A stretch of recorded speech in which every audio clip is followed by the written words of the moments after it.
네, 반갑습니다. 저는 고용안정 선제대응 패키지 지원 사업의 기획과 평가를 담당하고 있는 부산시 경제일자리과 신미경 주무관입니다. 네, 오늘 고용안정 선제대응 패키지 지원 사업 관련 동남권 지역과 한국고용정보원이 함께 발전 방향에 대해 논의하는 세미나에 참석해 주신 내빈 여러분께 감사의 말씀드립니다. 오늘 이 자리는 코로나19 상황이 악화되어 청중을 별도로 모시지 않았고 최대한 넓게 좌석 배치를 하게 되어서 이렇게 앉게 되신 점에 대해서 양해 말씀 좀 부탁드리겠습니다. 오늘 세미나는 녹화를 하여 추진단의 유튜브 사이트에 올릴 예정입니다. 먼저 김유진 부산광역시 경제일자리 과장이며 환영사를 듣도록 하겠습니다. 박수로 환영해 주십시오.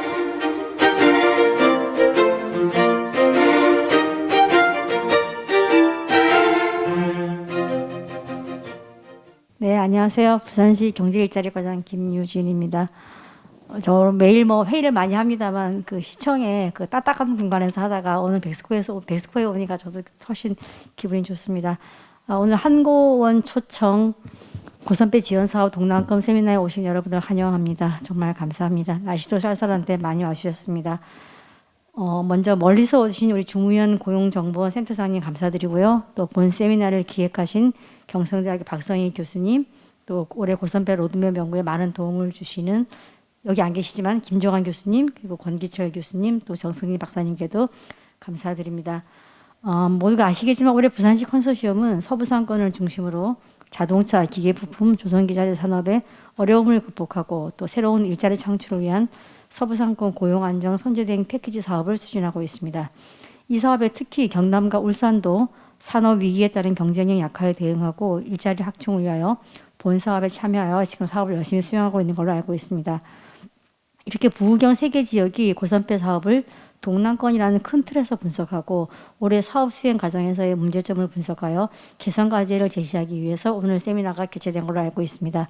아무튼 오늘 본 세미나를 통해서 동남권 차원의 그 위기산업 근로자의 고용 유지 또 노동 전환을 위한 일자리 상생과 협력 거버넌스 구축 방안이 잘 논의되고 특히 최근 부울경 메가시티 사업단을 추진했습니다만 부울경 메가시티 논의와 연계해서 이런 사업들이 좀 다양하게 논의될 수 있기를 바랍니다.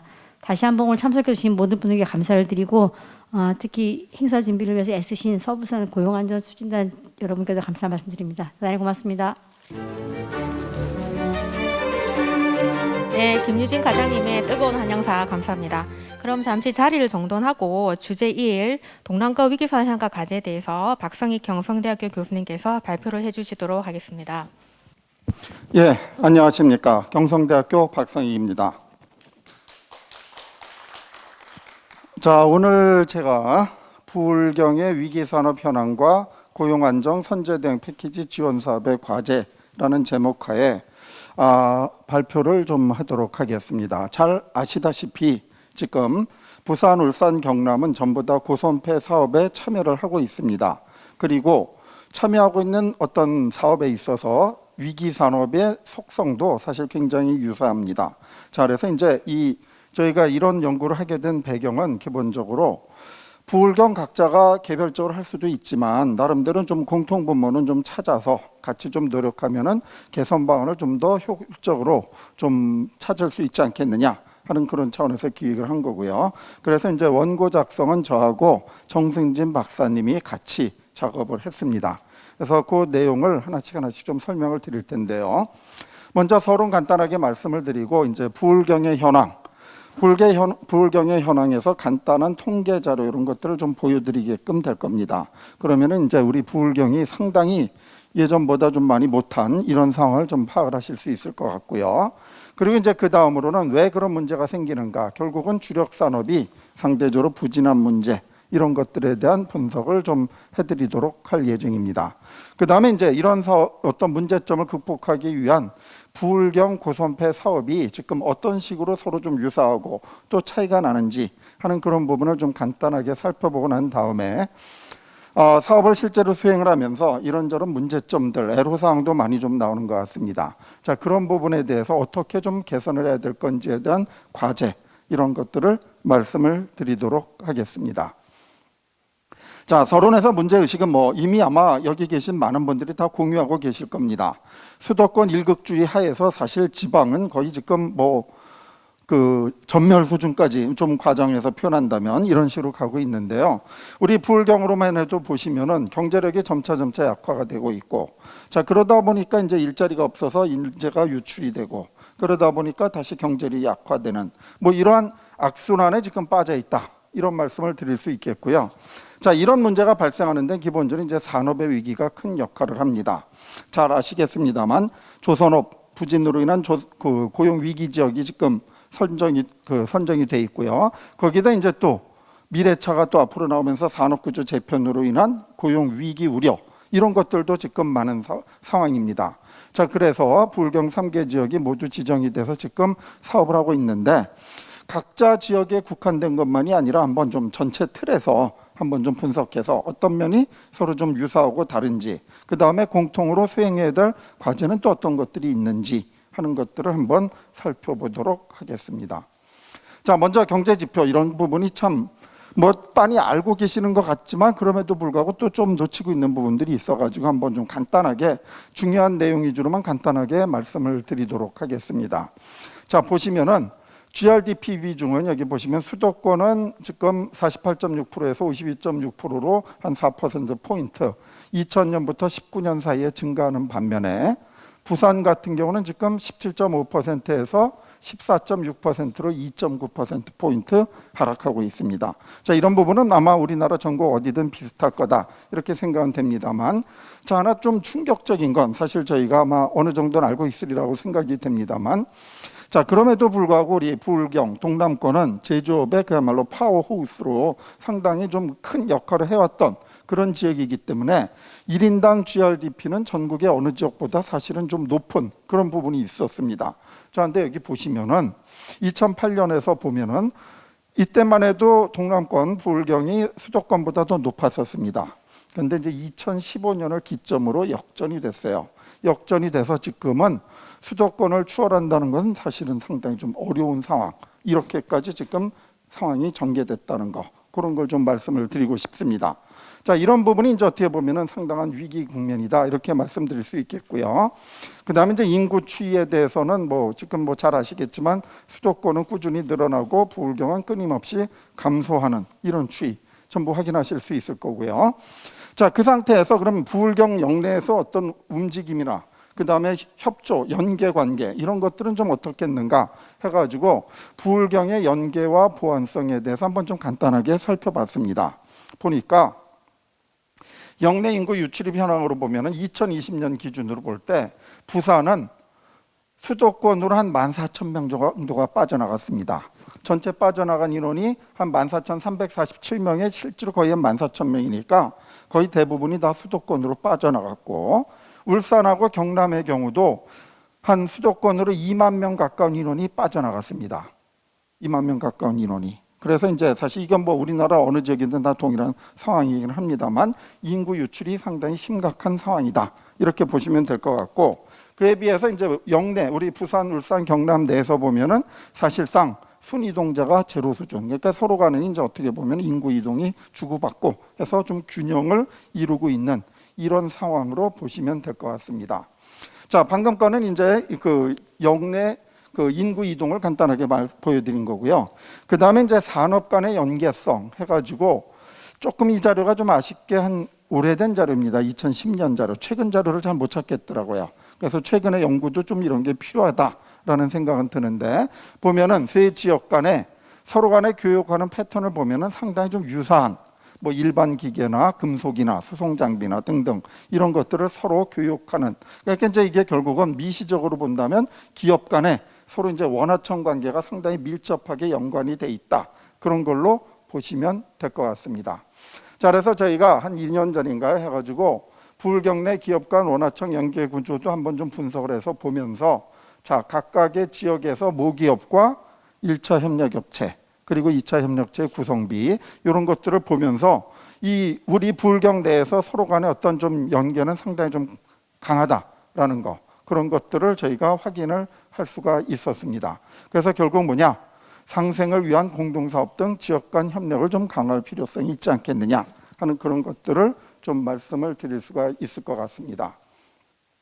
자, 이렇게 말씀을 드렸고, 그 다음에 이제 부울경 전체로 볼 때 그 산업의 현황은 어떻게 되는가 하는 것들을 좀 간단하게 또 살펴봤습니다. 자, 그래서 2019년 기준으로 본다면은 부울경 지역의 그 전국 제조업 대비 비중을 보면은 사업체 수로는 한 18.5%, 종사자 수로는 21.3%, 출하액은 23.8%, 그 다음에 부가가치는 한 18.5% 이렇게 돼 있고, 그 중에서도 조선산업이 포함되어 있는 기타 운송장비 같은 경우, 이런 경우는 전국 대비 비중이 한 70%를 넘는 수준입니다. 그러니까 사실은 이제 거의 동남권에만 위치돼 있다라는 걸로 보시면 될 것 같습니다. 자, 세부적인 표는 그냥 참조하시면 될 것 같습니다. 20% 넘는 부분만 좀 음영으로 표시를 했고요. 그 다음에 이제 지역의 어떤 특화도를 우리가 보통 분석할 때는 입지계수라고 해가지고 LQ 분석을 보통 하게끔 됩니다. 그래서 이 LQ 분석이 특정 지역에서 1의 값이 넘으면 상대적으로 그쪽에 특화돼 있다라고 보시면 될 것 같아요. 자, 그래서 그 결과를 간단히 보시면은 부울경 제조업의 지역 특화도가 기타 운송 장비가 무려 3.7 해가지고 2를 훨씬 상회합니다. 그만큼 특화 정도가 높다 이렇게 보시면 되겠고, 그 다음에 이제 화학 쪽으로 들어가서 코크스, 연탄 및 석유정 제품, 주로 이제 화학 쪽이죠. 2.3 이렇게 돼 있고, 그 다음에 이제 자동차 및 트레일러도 1.4, 가죽 및 가방 쪽도 한 1.6, 이 정도로 해서 비교적 특화 정도가 높은 산업이다 이렇게 보시면 될 것 같습니다.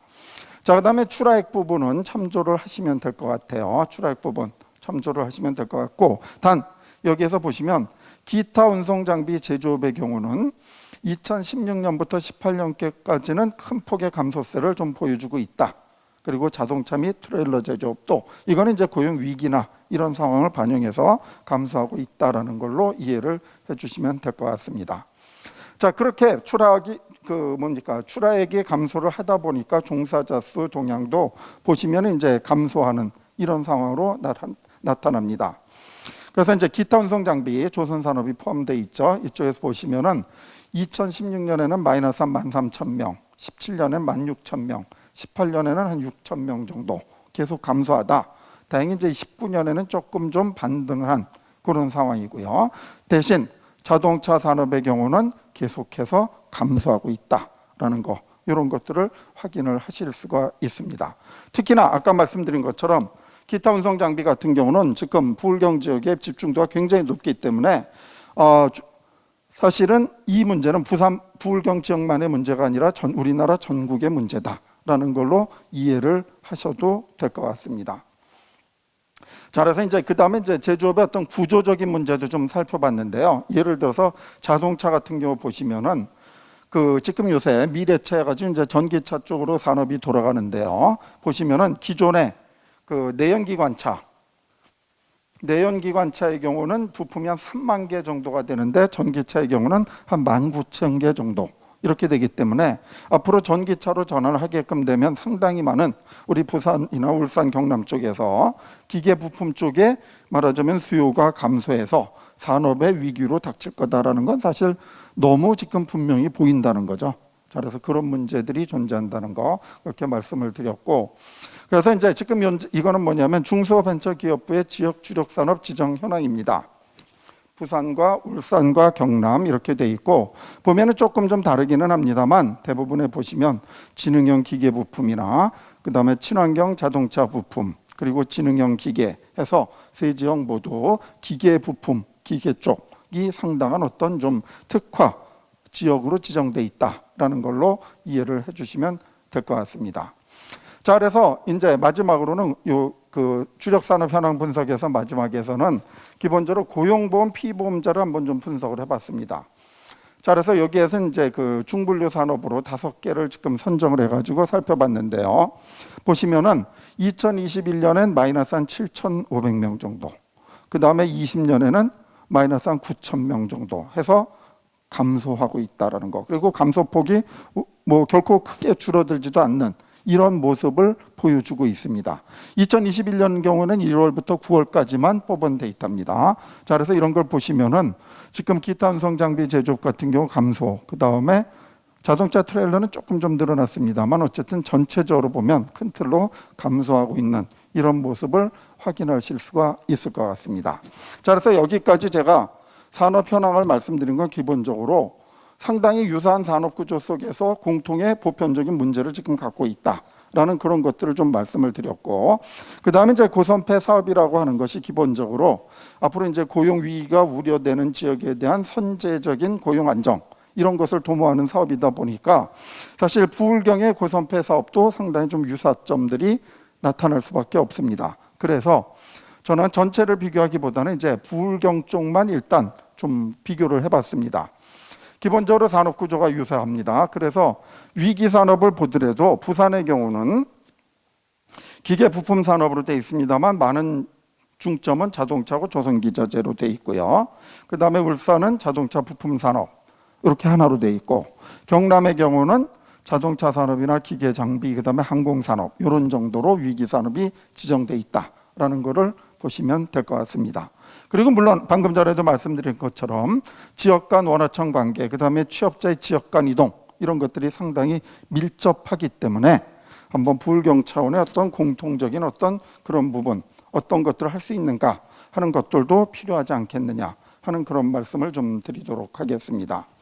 자, 그 다음엔 지금 현재 사업계획서 기준으로 사업이 어떻게 진행되고 있는가 간단하게 좀 정리한 표인데요. 자, 부산광역시, 그 다음에 울산시, 그 다음에 이건 경상남도입니다. 자, 보시면은 뭐 사업명이 있고, 그 다음에 위기산업에 대한 지정, 방금 말씀드린 것처럼 유사하고, 그 다음에 이제 신산업도 그러다 보니까 유사할 수밖에 없습니다. 부산의 경우는 친환경 쪽을 붙여서 이제 아무래도 미래차, 전기차나 이쪽으로 좀 더 초점을 두고 있고, 울산도 마찬가지로 미래차에서 자동차 부품 이쪽에 초점을 두고 있고, 경남은 그거에 비해서는 조금 좀 제조업의 스펙트럼이 넓은 상황이다. 이렇게 보시면 될 것 같습니다. 자, 그리고 추진 체계는 사실은 뭐 한고원에서 컨설팅을 하시면서 보니까 이제 큰 틀에서는 큰 차이는 없다 해가지고 좀 뭐 자료만 참조해 주셔도 될 것 같습니다. 자, 그 다음에 이제 사업 구성도 역시 컨설팅을 통한 거기 때문에 대부분 비슷합니다. 3개 프로젝트, 그리고 세부 사업도 한 7개 정도인데 예산은 조금 다르기는 합니다. 경남이 한 103억 이 정도 되고 나머지는 80억대 두 지역은 그렇게 되고요. 그 다음에 일자리 창출 목표도 한 1000명 조금 넘는 수준 해서 비슷합니다. 그리고 1인당 일자리 창출 비용도 경남이 그래서 한 1000만 원으로 제일 좀 높고, 그 다음이 부산으로 한 700, 그 다음에 울산이 한 700 조금 안 되는 이런 수준이다라는 걸 확인을 하실 수가 있습니다. 자, 그리고 이제 요거는 일자리 사업의 지원 유형별로 일자리 창출 목표가 어떻게 구성되어 있는가 하는 거를 좀 말씀드리는 건데요. 자, 보시면은 부울경 전체로 보면은 그 기업 지원이 비중이 한 22.9%, 그 다음에 직업훈련이 24.4%, 그리고 취업 지원이 한 50% 좀 넘는 이 정도 수준으로 돼 있습니다. 그래서 보면은 기업 지원은 부산이 조금 좀 다른 지역보다 좀 더 많은 28.6% 이렇게 돼 있고요. 그 다음에 이제 직업훈련 분야에 있어서는 그 울산이 29.1%에서 조금 더 높습니다. 그리고 취업 지원은 다시 부산이 조금 더 높은, 뭐 전체적으로 보면 아무래도 큰 차이는 없이 비슷하게 좀 설계는 돼 있지만 약간씩의 차이는 존재하는 거, 그런 것들을 보실 수가 있겠고요. 자, 세부 사업별로는 그냥 자료 참조하시면 될 것 같습니다. 자, 그 다음에 이제 지원 유형별로 사업 예산을 좀 간단하게 말씀을 드릴 텐데요. 이 부분이 아마 이제 부울경에서 전부 내년 사업 계획을 짤 때 골머리를 쌓게 되지 않을까 하는 그런 부분입니다. 자, 보시면 기업 지원 사업이 지금 예산 비중으로 볼 때 전체가 50%가 넘습니다. 50%가 넘고 부산의 경우는 거의 60%에 육박하는 상황이고 경남은 한 46%, 조금 좀 낮습니다. 그 다음에 이제 직업훈련 같은 경우도 보시면은 한 25%, 그죠? 그리고 평균적으로 보면은 이제 울산이 27.5%고 경남이 32.3%에서 제일 높은 이런 상황입니다. 자, 그래서 이제 지금 뭐 아마 내용을 잘 아시겠습니다만 내년 사업부터는 기업 지원 사업은 이제 20% 비중으로 지금 그 제한을 하고 있기 때문에 결국은 이쪽의 기업 지원 사업의 비중을 직업 훈련이나 취업 지원이나 거버넌스나 아니면은 뭐 고용 장려금이라든가 이런 식으로 많이 좀 전환을 해야 되는 그런 시급한 과제가 전부 다 있는 것 같습니다. 자, 그 다음에 이제 제가 그래서 이제 이런 것들을 토대로 한번 좀 나름대로 생각을 해봐서 이제 고선폐 사업의 어떤 부분에 좀 더 초점을 둬야 되는가 하는 것들을 한번 좀 고민을 해봤습니다. 그래서 일단 사업이 전반적으로 누구를 대상으로 하느냐, 그리고 어떤 정책 수단을 쓸 거고, 그리고 어떤 산업으로 흘러가게끔 되느냐라는 거를 좀 사람을 중심으로 한번 플로우를 한번 좀 그림을 그려보자라는 좀 생각을 해봤습니다. 왜냐하면 기본적으로 고선폐는 고용 유지를 위해서 기본적으로 뭐 취업 알선이나 교육 훈련, 그 다음에 뭐 이런저런 사업들을 다 하잖아요. 그죠? 자, 그래서 이제 그런 부분들 측면에서 본다면 사실은 제일 초점은 위기산업 근로자를 파악해서 지원하는 것이 사실은 제일 사업의 초점입니다. 자, 그런데 아마 뭐 사업을 해보신 분들 다 아시겠습니다만 이 위기산업의 근로자가 도대체 어디 있느냐, 어디 숨어 있느냐, 이거를 찾는데 이제 숨바꼭질이 한참 진행이 되는 걸로 그렇게 알고 있습니다. 그래서 이 부분을 찾는 게 이제 큰 과제인데요. 그래서 사실은 뭐 대규모 고용 변동이 생길 때는, 대량 고용 변동이 생길 때는 사실은 기업체에서 한 달 전에 신고를 하게 돼 있습니다. 한 달 전에 신고를 하게 돼 있는데 300인 미만 기업은 30인 이상의 고용 변동이 생길 때, 그리고 300인 이상일 경우는 10% 이상의 고용 변동이 생길 때 신고를 하게 돼 있습니다만 이 부분에 대한 연계 메커니즘이 제가 보기에는 아직까지 완벽하게 구축이 돼 있질 않다라는 문제점이 있는 것 같아요. 그러니까 기업 현장에서 그런 대량 고용 변동이 생길 때 이게 시나 구를 통해 가지고 추진단과 연결되면서 어떤 쪽에서 지금 고용 위기가 발생하는지 이런 것들이 시적절하게 빨리 파악이 돼야 되는데 그런 부분이 좀 아직 미흡한 거. 그래서 이제 그런 메커니즘을 빨리 좀 구축하는 게 필요하겠다라는 말씀을 먼저 드릴 수 있겠고, 근데 이제 그거 말고 또 하나 커다란 문제점이 사실은 방금 전에 말씀드린 건 이제 30명 이상의 고용 변동을 얘기하는데 사실은 기업체가 영세할 경우는 거기에 해당이 되지를 않습니다. 그러면은 찾아내기가 사실상 어렵습니다. 그래서 그런 부분들 때문에 이 어떻게 위기 근로자를 파악할 것이냐 하는 이런 부분이 가장 큰 과제 중에 하나다라는 좀 생각이 들고요. 지금 고용부에서는 일단 이 부분도 지금 위기 근로자 비중도 지금 점수에 반영을 하는, 평가에 반영하는 걸로 지금 그런 식으로 돼 있기 때문에 어쨌든 앞으로 이러한 것이 지금 굉장히 중요한 과제가 되겠다라는 말씀을 좀 드릴 수가 있을 것 같습니다. 그 다음에 이제 사실은 이제 또 중요한 게 위기 근로자를 지원하는 것도 물론 당연히 필요하고 또 사업의 초점이기는 합니다만 위기 기업을 지원해 주는 것도 당연히 필요합니다. 그래야지만 위기 기업에서 고용을 유지할 거고 더 나아가서 고용을 창출할 것이기 때문에, 자, 그래서 위기 기업의 경쟁력 강화 및 고용 안정에는 기본적으로 청년 등을 비롯한 신규 근로자를 좀 충원하는 게 필수적이고, 그리고 이 사람들을 적절하게 교육 훈련을 시키거나 아니면은 고용 지원을 시켜서 좀 취업으로 연결시키는 것, 이런 것들도 좀 필요하다라는 그런 생각이 좀 들었습니다. 그래서 제가 한번 고선폐 사업에서 지원이 가능한 근로자별로 좀 지원 유형과 업종에 관한 좀 도식화를 좀 할 필요가 있지 않느냐 해가지고 이런 그림을 한번 좀 간단하게 그려봤습니다. 자, 뭐 어려운 내용은 아니고 뭐 우리가 쉽게 다 알 수 있는 그런 부분이기는 합니다. 자, 위기산업 근로자하고 구직자를 크게 대상으로 좀 나누고, 자, 그래서 위기산업 근로자의 경우는 이제 퇴직자와 이전직 예정자가 취업 지원 또는 직업 훈련을 통해서, 자, 위기산업으로 갈 수도 있고 신성장 산업으로 갈 수도 있고 또는 기타 그 밖에 다른 산업으로도 갈 수도 있겠죠. 그죠? 자, 그래서 이런 부분이 이제 하나의 흐름이고, 그리고 이제 사실 고용부에서는 이런 부분을 강조하는 그림은 뭐 이미 제시된 바가 있습니다.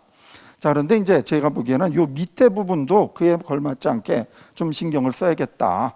그래서 청년이나 중장년 이런 부분에 대한 어떤 취업 지원과 직업 훈련을 연계해서 위기 산업으로 보내는 거, 이 부분에 대한 신경도 충분히 써야 되는 거고, 더 나아가서 전문 인력의 경우는 아무래도 물론 이제 취업을 시킬 수 있으면 좋겠습니다만 그렇지 않다면 기업 지원 방식을 통해서 위기 산업과 매칭시켜서 전문적인 컨설팅이나 지원 이런 것들을 해줄 수 있게끔 메커니즘을 만드는 게 필요하겠다, 이런 좀 생각이 들었고요. 자, 그래서 이제 여기에서 그러면 이런 생각을 한 거예요. 자, 위기 산업의 근로자의 비중과 이 신규 구직자들의 비중을 어느 정도까지 하는 게 적절할 것이냐. 결국은 이게 이제 말하자면 위기 근로자 비중을 어느 정도로 하는 것이 적절할 거냐. 이런 부분에 관계된 건데요. 저는 뭐 일단 뭐 예시입니다. 제 생각이니까 큰 뭐 의미는 두지 않으셔도 되겠습니다만, 일단 첫 1차 년도에는 아무래도 위기 산업 근로자를 말하자면 고용 안정을 도모하는 게 훨씬 중요하니까 한 50대 50으로 하고, 그 다음부터 아무래도 이제 이 사업이 진행되면서 성과가 난다면 사실은 당연히 고용 안정이 이루어져야 됩니다. 그러면은 고용 위기 근로자들이 그만큼 줄어들 수밖에 없는 거고요. 자, 그래서 연차별로는 사실 이렇게 좀 감소하는 것이 맞겠다라는 차원에서 한번 이런 그 내용을 한번 제시를 해봤습니다. 자, 그 다음에 이제 또 하나 중요한 부분입니다. 이 부분이 계속 언급이 되는데 사실 평가에서도 언급이 되고 실제로 사업의 효과성에서도 많이 언급이 되는 게 기업 지원 사업이 얼마나 고용과 연계가 돼 있는가라는 거, 이 부분입니다. 자, 우리가 물론 상식적으로 생각한다면 기업 지원을 하면 생산성이 올라가고 매출액이 늘어나고 그러면은 이제 아무래도 일자리에 대한 수요, 그러니까 인력에 대한 수요가 늘어나서 채용을 늘리게 될 거다. 이거는 뭐 누가 생각해도 너무나 당연한 논리입니다. 자, 그런데 이제 실제로는 과연 그것이 그렇게 벌어지는가 하는 좀 문제점이 있어요. 자, 논리적 개연성은 충분하기는 합니다만 일단 이런 식의 방식을 첫 번째, 왜 고용부에서 굳이 해야 되느냐라는 그런 어떤 문제들. 그래서 이 부분은 이제 기재부에서도 계속 얘기를 하는 것 같습니다. 고용부에서 기업 지원 사업을 하는 이유가 도대체 뭐냐? 타 부처 사업과의 차별성이 뭐냐? 하는 이런 문제들이 있는 거고, 또 하나 중요한 문제는 사실 사중 손실의 문제도 분명히 존재할 수 있습니다. 어차피 뽑을 TO가 있는데 뽑으면서 그 다음에 기업에 지원도 해주니까 추가로 받으면 사실은 지원을 안 해줘도 될 거를 지원을 해주는 문제가 되겠죠. 그죠? 자, 그래서 사실 우리가 기업 지원을 할 때는 기본적인 초점은 새로운 인력을 추가로 고용할 만한 능력까지는 좀 안 되는데 조금 더 지원해주면 얼마든지 채용을 해서 그렇게 돼서 이제 기업의 생산성도 올라가는 뭐 이런 부분이 사실은 좀 핵심적인 부분인데, 이런 부분이 사실은 어떻게 나타난지는 현장에서는 알기는 쉽지가 않다는 거죠. 특히나 지원 기간 내에 고용이 실제로 발생을 하게 되는 건지에 대한 시차적인 문제도 좀 있다라는 그런 부분이고요. 자, 그래서 이제 고용부는 지금 현재 여기 표를 보시면 이전에 고용부의 지금 최근 버전은 아닙니다만 바로 이전 버전의 그 자료에는 이렇게 나와 있습니다. 보시면 물론 지금도 유지가 돼 있고요. 자, 그래서 위기 산업의 경우는 기업 지원을 해도 좋지만, 자, 신성장 산업에 대해서는 기업 지원을 하지 말아라. 지금 이런 식으로 돼 있습니다. 그게 이제 결국은 아무래도 이제 타 부처 사업과 했던 중복성 문제 이런 것들과 그 다음에 고용에 좀 더 초점을 둬야 되기 때문에 그렇다라는 차원에서 물론 충분히 이해가 되는 이런 부분은 있는 것 같습니다. 그런데 이제 사실 조금 애매모호한 부분도 있어요. 왜냐하면 위기 산업과 신산업이 과연 어디서 갈라질 수 있는가? 보통 이제 보면은 위기 산업하면 전통적인 기계부품 산업이 얘기하고 신산업하면 미래차 뭐 이렇게 얘기를 하잖아요. 전기차나 이런 자동차 기계부품을 얘기한다면. 자, 근데 이제 이게 어디까지가 그럼 이게 실질적으로 여기, 왜냐하면 부품을 공통으로 쉐어하는 것들도 당연히 많이 있고 하기 때문에 어디까지가 과연 위기 산업이고 신성장 산업이냐, 이게 구분은 현실적으로 보면 상당히 좀 모호한 경우가 많겠다라는 생각이 들고, 그래서 이제 그런 부분은 실제로 각 사업단에서 수행을 하면서 나름대로 어떤 그 사업의 목적에 맞춰서 어느 정도 뭐 자의적으로 어느 정도는 객관적으로 할 수밖에 없는 그런 부분이 바로 현실인 것 같다, 이런 생각은 좀 듭니다. 자, 어쨌든 지금 현재 고용부에서는 이제 아무래도 신산업에 대해서는, 신성장 산업에 대해서는 위기 산업 기업 지원 사업을 하지 못하게 되기 때문에 아마 각 사업단에서는 그 부분에 대한 고민을 또 아마 많이 하시게 되지 않을까 하는 생각이 듭니다. 그래서 제가 한번 개념적으로 좀 생각해 봤습니다. 이게 맞는지는 저도 아직 정확히 모르겠습니다만, 기업 지원 사업과 기업 지원 사업의 어떤 고용 연계성, 이게 좀 불확실하기 때문에 기업 지원 사업의 유형을 한번 좀 분류를 해보면 어떨까 싶어서 모드 1과 모드 2, 모드 3 이렇게 나눠서 모드 1의 경우는 예를 들어서 이런 겁니다. 채용 약정 조건으로 위기 산업의 기업을 대상으로 지원하는데 예를 들자면 지원을 대가로 직원 채용을 하는지 안 하는지 이것만 확인하는 방식.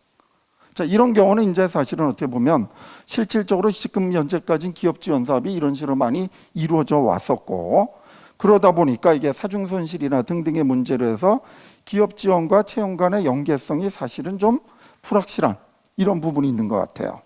자, 그래서 고용부의 최근 그 가이드라인을 보게끔 되면은 이제는 모드 2가 이제 그쪽과 연결이 되는 거는데 타 부처 사업과 어떤 좀 차별화를 하기 위해서 고용 관련 내용을 좀 직접적으로 좀 구별을 하자 해가지고 그렇게 가고 있죠, 그죠? 그래서 이제 기업 지원 사업으로 혜택을 받는 근로자를 정확히 식별을 하고 그 이상의 취업된 인원은 고려하지 않는다, 그죠? 그리고 이제 그 인원에 대해서는 고용 유지율이라든가 이런 것들도 앞으로 좀 엄격하게 관리하겠다.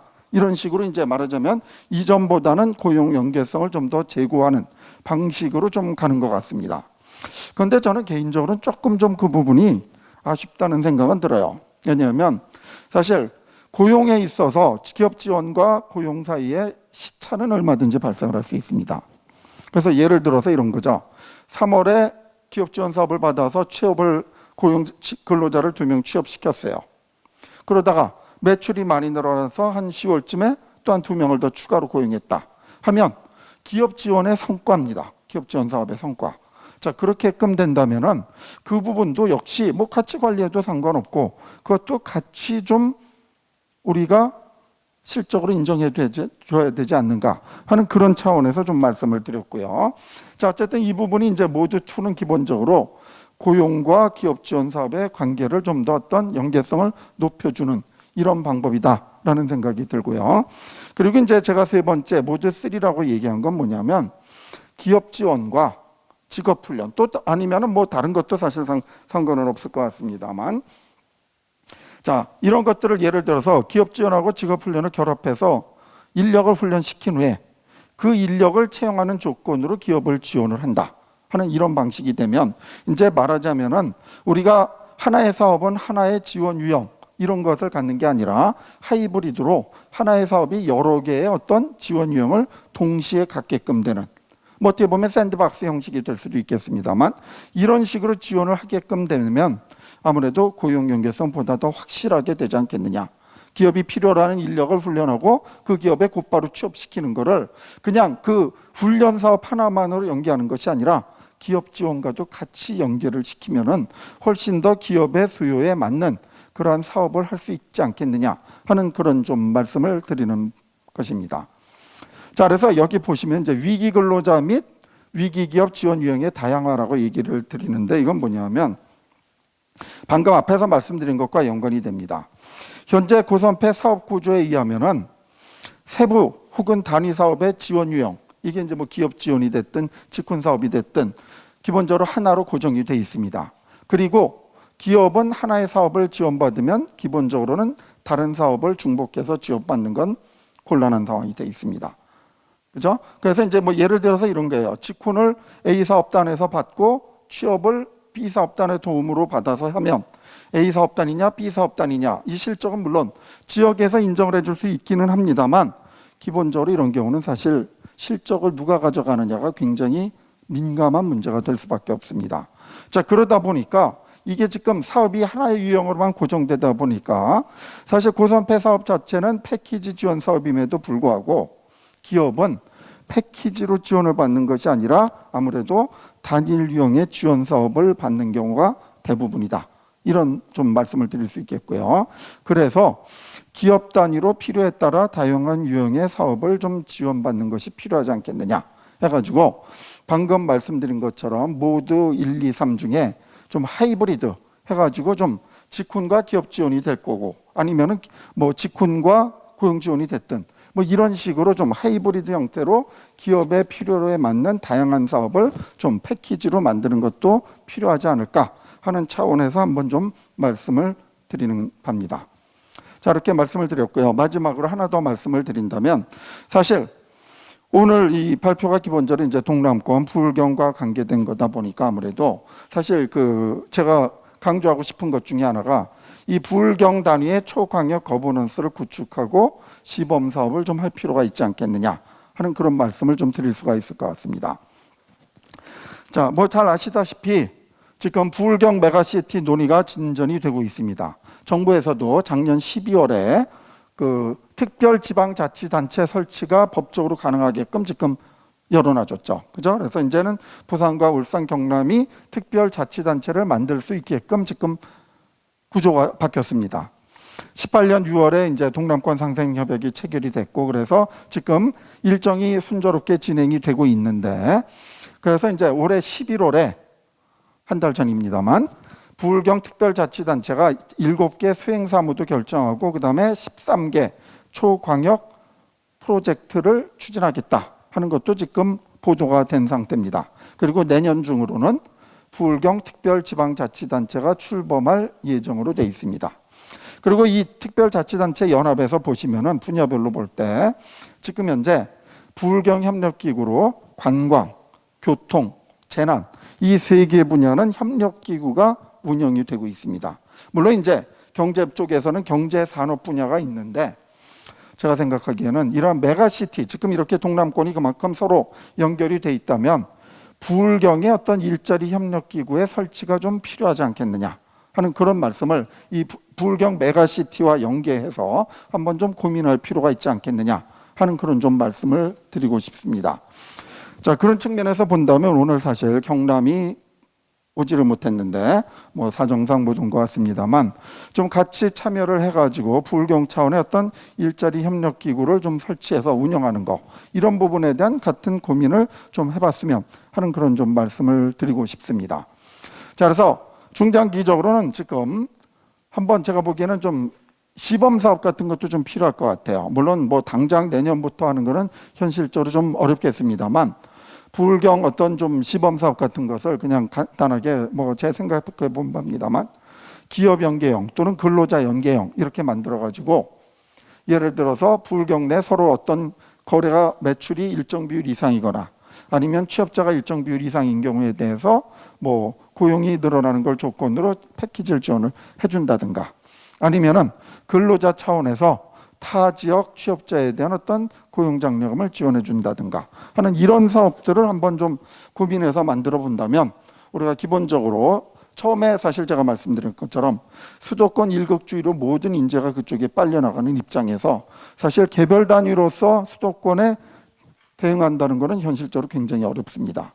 자, 그런 차원에서 볼 때 우리가 요새 뭐 마침 메가시티에서 많은 좀 논의가 진행이 되고 있고 앞으로 또 사업이 진행되는 이런 상황이라면은 일자리 측면에서도 그와 관계된 어떤 좀 사업을 미리 좀 진행을 함으로 인해서 좀 뭔가 우리가 부울경 메가시티에 공헌을 하면서 부울경 전체 어떤 경제력 향상에 커다란 좀 도움을 줄 수 있지 않을까 하는 차원에서 한번 좀 말씀을 드려봤습니다.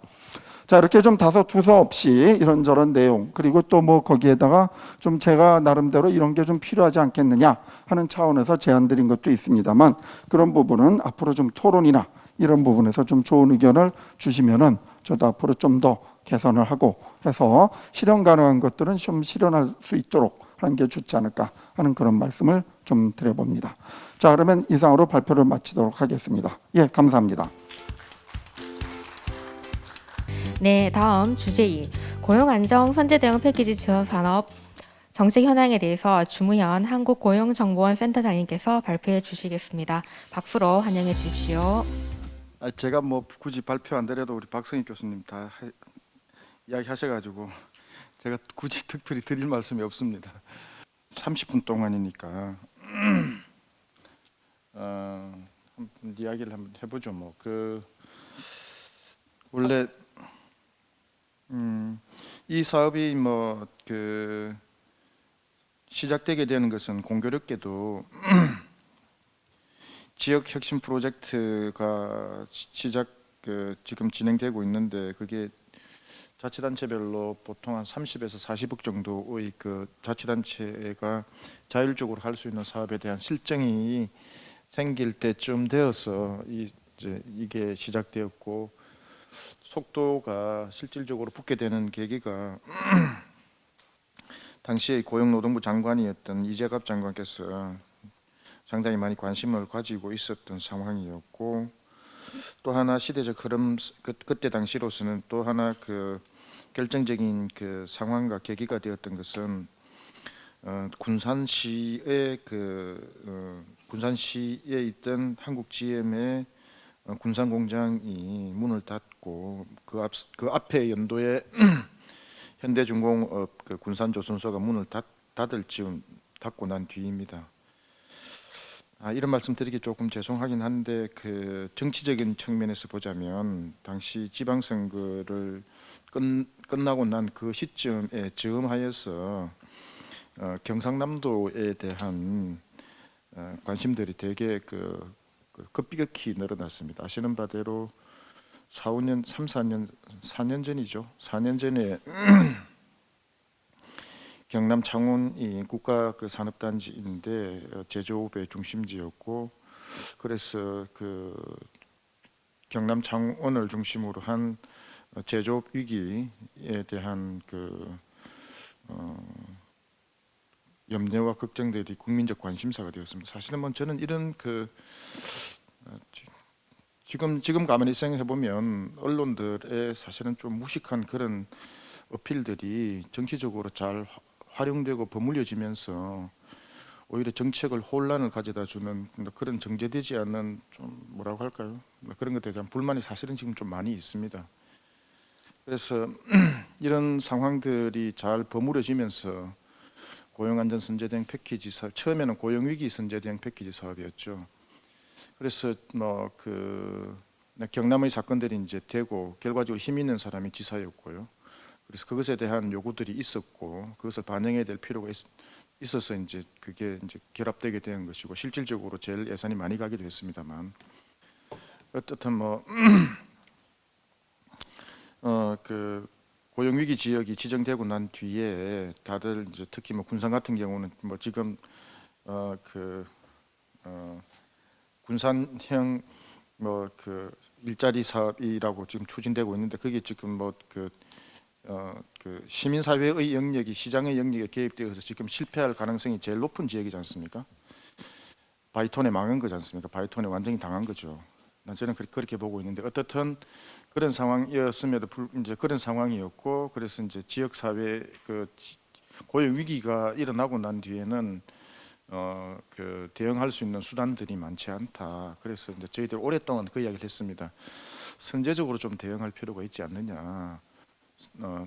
그러면 이제 예산의 문제도 있고 하니 어차피 지원돼야 될 사업들이 이제 거기에서는 사실은 순순한 구조입니다. 저희들이 이런 이야기를 할 때는 고용 위기 지역에 지금 들어가고 있는 예산하고 이런 등등을 퉁쳐서 이 예산으로 돌리고 이렇게 하면 그 위기 지역에 대한 선제 대응 예산을 한 몇 년 동안 집중적으로 지원하게 되면 최소한 위기가 가시화되었을 때의 충격은 완화시킬 수 있지 않느냐라는 그런 어떤 문제의식이었는데, 어떻든 그게 좀 잘 맞아 들었게 되었고, 저는 그렇게 봅니다. 그 다음에 이제 그래서 이제 해외 사례를 찾아보게 되었고, 이제 해외 사례는 저희들이 원래 제가 가지고 있었던 자료들 중에서 있었습니다. 이게 림부르에서 있었던 그 사례들이 있었고 해서 이제 그게 어떤 경로를 통해서 이제 거쳐 들어가게 되고 하던 그 해외 사례도 있게 되었는데, 그게 이제 벨기에 림부르에서 있었던 일이었죠. 얘네들이 하였던 결정적인 그 배경이 되었던 것은 겐크에 있는 포도 공장을 2년 뒤에 문 닫겠다고 발표하고, 그로 인해서 일자리가 한 10,000개 정도 사라질 것이라고 생각되어지고, 그것에 대해서 대비하게 되는 그 자치단체 내부에서의 자율적인 그런 이제 대응 방안이 마련되고, 그 계획이 이른바 림부르 계획이 되고, 그 계획을 바탕으로 해서 그 계획을 수립하였던 TF가 구성됩니다. 물론 여기에는 전문가들과 지방정부와 기업가들도 들고, 사실은 그런 문제들을 모두 다 정리해 나가는 그 최고의 태스크포스 위에서 그 6인의 그 회의가 있었는데, 그것을 6인 회의라고 합니다. 그 6인 회의가 있었고, 그 6인 회의에서 갱크 공장이 문을 닫았을 때 발생하는 근로자들, 공장 근로자 45,000명하고 그것으로 해서 파생되어서 파급되어서 잃게 될 일자리 10,000개들을 지역 내에 있는 산업으로 어떻게 돌릴 것인가 하는 이런 실증적인 계기를 가지게 된 것입니다. 그 논의를 하게 된 것이죠. 그래서 이제 6인 회의가 사실상 그 림부르가에서 갱크 공장을 문 닫고 난 뒤에 발생할 실업 위기에 대응할 수 있는 사실은 실질적인 대안들을 다 만들어내는 그런 어떤 회의였고, 거기에의 대표들이 주로 산업계의 대표들이었습니다. 그래서 이제 우리가 아마 여러분들 오늘 그 박성희 교수님 말씀을 많이 하시지는 않았습니다만, 결국 그러한 문제를 해결하는 데 있어서 제일 중요한 것은 이런 프로젝트를 추진해 나가는 데서 핵심적인 것은 거버넌스가 아니었느냐. 그래서 저희들이 애초에 이게 고용안전 선제등 패키지를 이야기할 때 거버넌스의 중요성을 이야기했던 것은 이러한 위기가 발생하거나 위기가 발생하기 전에 위기를 미리 감지하고 그 사람들을 지역 내에 있는 산업 또는 업종 또는 기업으로 또는 실직자들을 어떻게 배치 전환시키면서 실업의 위기를 최소화시키면서 더 나아가서는 일자리를 창출할 것인가 하는 문제를 총괄적으로 컨트롤할 수 있고 거버닝할 수 있는 조직체가 중요하지 않느냐, 거버넌스가 중요하다. 그래서 이제 그 거버넌스 이야기가 나왔던 것이고, 그러면 민간 영역으로 구성되어 있는 거버넌스가 제대로 잘 작동되지 않으니 지방정부가 여기에 조금 더 적극적으로 개입해서 행정적으로 행정력을 좀 발휘해주면 좋겠다라는 이런 바람들이 되어서 지금 현재의 고용안정 선제대응 패키지에서 프로젝트 1은 대부분 다 고용 거버넌스 사업으로 지금 다들 설정되어 있는데, 지금 뭐 제대로 되고 있느냐 하는 문제는 다른 차원의 문제입니다. 어떻든 림부르 계획에서는 이제 그 플레미시 주정, 우리는 뭐 흔히 이야기할 때는 플랑드르인데요. 플레미시 주정부에서 이제 림부르 계획을 수립하고 거기에서는 TF가 구성되면서 전문가가 구성되었습니다. 물론 여기에는 여기 이제 얘네들은 이미 2012년에 10월달에 발표하고 난 뒤에 2014년에 공장 문을 닫겠다라는 2년 동안의 시간이 있었기 때문에 그 2년 내에 취할 조치들을 크게 나누어서 이제 단기 조치와 장기 조치로, 중장기 조치로 나누는데, 단기 조치의 경우는 지금 현재 우리가 하고 있는 작년에 코로나의 고용 위기가, 코로나로 인해서 일자리 위기가 왔을 때 정부가 발빠르게 대응하였던 주경 사업 등으로 발빠르게 대응하였던 이런 사업들과 사실은 거의 뭐 유사한 사업들입니다. 심지어 여기 보시면 우리나라의 전문가들을 이야기를 합니다. 일자리 사업을 하는데 우리나라처럼 직접 일자리 사업을 많이 하는 데가 없다, 이렇게는 잘 모르고 하는 소리들인데, 사실은 얘네들도 우리가 하고 있는 직접 일자리 사업과 같은 그런 취약계층 대상으로 한 일자리 사업들 단기적으로 엄청나게 했습니다. 물론 여기 보면 고속 트램 건설 뭐 이런 이야기 나오는데, 사실 이게 무슨 일자리인가 하면 공공 일자리지 않습니까? 직접적으로 투입되는 공공 일자리 사업을 단기적으로 투입해서 일자리 문제에 적극적으로 대응하려고 하는 그런 어떤 태도를 취하였고요. 장기적으로가 이제 장기적인 전략과 관련 우리가 이제 고용안전 선제대응 패키지를 5년짜리 사업으로 설정하게 되는 계기가 이제 얘네들이 하였던 장기 대응 조치를 사실은 벤치마킹하게 된 것입니다. 그러니까 그러니까 지역 내에 있는 여러 가지의 산업들 중에서 신성장 산업을 가지고 있고 대체 산업을 만들고, 그러니까 대체 산업이 크게 이렇게 졌습니다. 기존 산업과 대체 산업과 신성장 산업 영역으로 나눈 것이죠. 그러니까 갱크가 망가졌을 때, 그러니까 갱크 공장에서 망가졌을 때 발생하는 실질 공장 근로자 4,500명하고 파급 효과를 있어 발생할 수 있는 10,000명의 일자리를 지역 내에 있는 산업들을 어떻게 재배치 전환시킬 것인가 하는 문제하고, 자, 그러기 위해서는 기존 기업들이 인력 수요의 창출 여력이 없으니 기업들에 대한 지원들을 통해서 신성장 산업에 대해서 한 지원도 하고, 그렇게 해서 이제 거기에서 인력이 창출될 수 있도록 하고, 그 다음에 기존에 있는 산업들은 그러면 인력을 수요하지 못하느냐, 할 수 있으니 거기에도 인력을 필요하고, 또 그러고 공장에 기존에 있던 자동차 공장에서 조립 노동하는 사람들에 대한 직무 전환이라든지 직업 훈련들이 필요하니 그게 직업 훈련도 결합시켜야 되는 그런 과정들이 있었죠.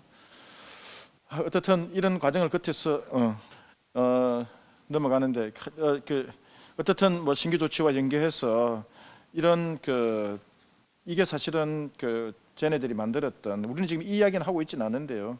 어떻든 그 사업들을 돌려내는 중요한 그런 운영 방식이었습니다. 그리고 뭐 한계 성과에 대해서는 여기에서 굳이 내지는 않았습니다만, 이 사업이 2년 사업이 끝나고 난 뒤에 원래 파급 효과까지 포함해서 한 10,000개 정도의 일자리 소멸이 예상되었는데, 이 사업이 끝나고 난 뒤는 전체적으로 숫자를 세어보니 13,000개 정도의 일자리가 생겼다, 뭐 이렇게 평가되는 것 같습니다. 그럼에도 불구하고 여러 가지 한계점이 있는데 이건 뭐 재정 지원의 시차가 발생하였다는 이야기는 이게 무슨 말인가? 우리나라에서 지금 경험하고 있는 것이 똑같은 현상입니다. 사업의 시작은 매월 1일에 시작하는데 재정이 그 지원금을 실질적으로 받는 것은 올해 같은 경우를 하자면 신규 선정 지역 같은 경우는 6월에 예산을 받게 되는 뭐 그럴 때 발생하는 뭐 재정 지원의 시차 발생. 얘네들도 일을 잘한다고 했지만 결과적으로 그렇게 이런 일들이 있었던 것 같습니다. 그러니까 뭐 우리가 겪고 있는 현재의 그 행정상 또는 지원 과정에서 생기는 이런 문제들에 대해서는 이미 얘네들도 다 경험하고 있는 것 같습니다. 사업 내용에 대해서는 이미 다 말씀드렸기 때문에 신규 지역 지금 현재 5개 지역하고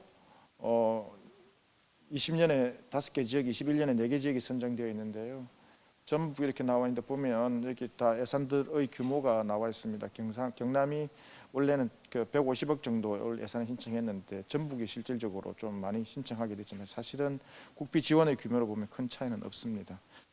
그래서 전북, 익산, 경남, 경북 이렇게 되어 있는데 이게 이제 제가 지금 지나고 나니 이 선정할 때 당시에서는 사실은 우리가 이게 고용안전선제대응 패키지 사업이라고 하였을 때 구조적으로 망가지는 사업을 대응을 할 것이냐 아까 그런 얘기도 잠깐 나왔습니다만 구조적으로 망가지는 사업을 대응하는 것이 5년짜리 사업으로 지원해야 되는 것인지 아니면 지금 여기 모두 다 공통적으로 되는 것이 바로 뭐냐면 자동차 산업이고 경남도 자동차 산업이고 경북 구미도 전자산업이라고 이야기했습니다만 사실은 여기 또 주력 산업이라고 내는데 살펴보면 자동차 부품 산업도 들어가 있습니다. 자동차 산업이 당시에 이미 자동차 산업은 우리 조영조 교수님 와 계시지만 2017년, 15년, 16년 기준인가요? 생산량이 최고점에 도달하고 난 뒤에 이미 우리나라는 지금 자동차의 생산량 자체가 꺾이고 있는 상황이었고 지난 2, 3년 동안의 세계 자동차 시장에서의 수요 감소에 의해서 경기적 요인에 의해서 자동차 산업이 이미 위기가 온 것이거든요. 특히 2020년과 올해의 경우를 이야기하자면 2020년 여러분들이 이제 대구 경북에서 신천지로 인해서 코로나가 발생하였을 때 그 다음에 제조업에서 제일 먼저 나타난 효과가 자동차 부품 산업이어서 자동차 부품 쪽에서 제일 먼저 영향이 나타났던 것이 뭐냐면 충남에 있는 천안 아산 쪽에서 자동차 부품들이 확 망가졌습니다. 그래서 고용유지 지원금이 얼마만큼 나갔는가를 살펴보면 자동차 부품 쪽에서 제일 많이 나갔어요. 어떻든 그런 고민이 있습니다. 인천광역시도 이렇게 기계 전자부품 자동차 등이라고 나와 있는데 실제로 여기 지금 뿌리 산업이라고 나와 있는데 실제로 보면 핵심적인 내용도 자동차 부품입니다. 충북 같은 경우는 얘네들은 림부르 모델이라고 했는데 이게 여기 있는 내용들을 살펴보면 충북에 있는 사람들은 고용정보원하고 가까우니까 일주일에 몇 번씩 저걸 가져와서 컨설팅을 받아갔으니 림부르 모형에 가장 가깝게 이론적으로는 아이디얼하게 만들어 넣었는데 지금 현재 살펴보니 이게 또 여기서는 이제 운영하는 데 있어서의 문제가 좀 있는 것 같기도 합니다. 작년에 선정된 지역이 이제 울산, 충남, 광주, 부산 등의 문제입니다. 아직까지 평가 문제가 남아 있기 때문에 지금 현재 저희들이 중간적인 단계에서 어떻게 대응하고 있는지에 대해서는 사실은 말씀드리기 좀 곤란하긴 한데 그게 지금 여기서 지금 제일 큰 문제가 이거지 않습니까? 석탄 화력 발전소가 망가지니 여기 있는 근로자들이 당장 퇴직하겠다. 이 사람들을 어떻게 대응할 것인가라고 이야기했는데 사실은 석탄 화력 발전소에서 노동자가 지금 몇 명 삐져 나오는지도 알 수 없는 단계이고 실제로 그렇습니다. 얼마만큼 삐져 나오는지도 알 수도 없고 자동차가 위기가 됐다라고 이야기했는데 사실은 충남의 경우는 작년 5, 6월 달에 확 망가지고 난 뒤에 출렁하고 난 뒤에 바로 다시 회복되어서 지금 거의 안정권에 도달해 있고 지금 다른 자료이긴 한데요. 전기 수소차 전환 과정에서의 지역의 아까 우리 박선희 교수님도 입지 개수를 가지고 이야기했습니다만 전기 수소차의 전환과 관련되어서 관련 업체들이 가장 많이 밀집되어 있는 지역이 어디냐 하면 사실은 충남과 경기도 남부인 화성 쪽입니다. 그래서 보면 과연 이게 위기인가 선제적으로 대응할 필요가 있느냐 하는 이런 여러 가지 의문들이 근본적으로 저희는 되고는 있습니다만 그렇습니다.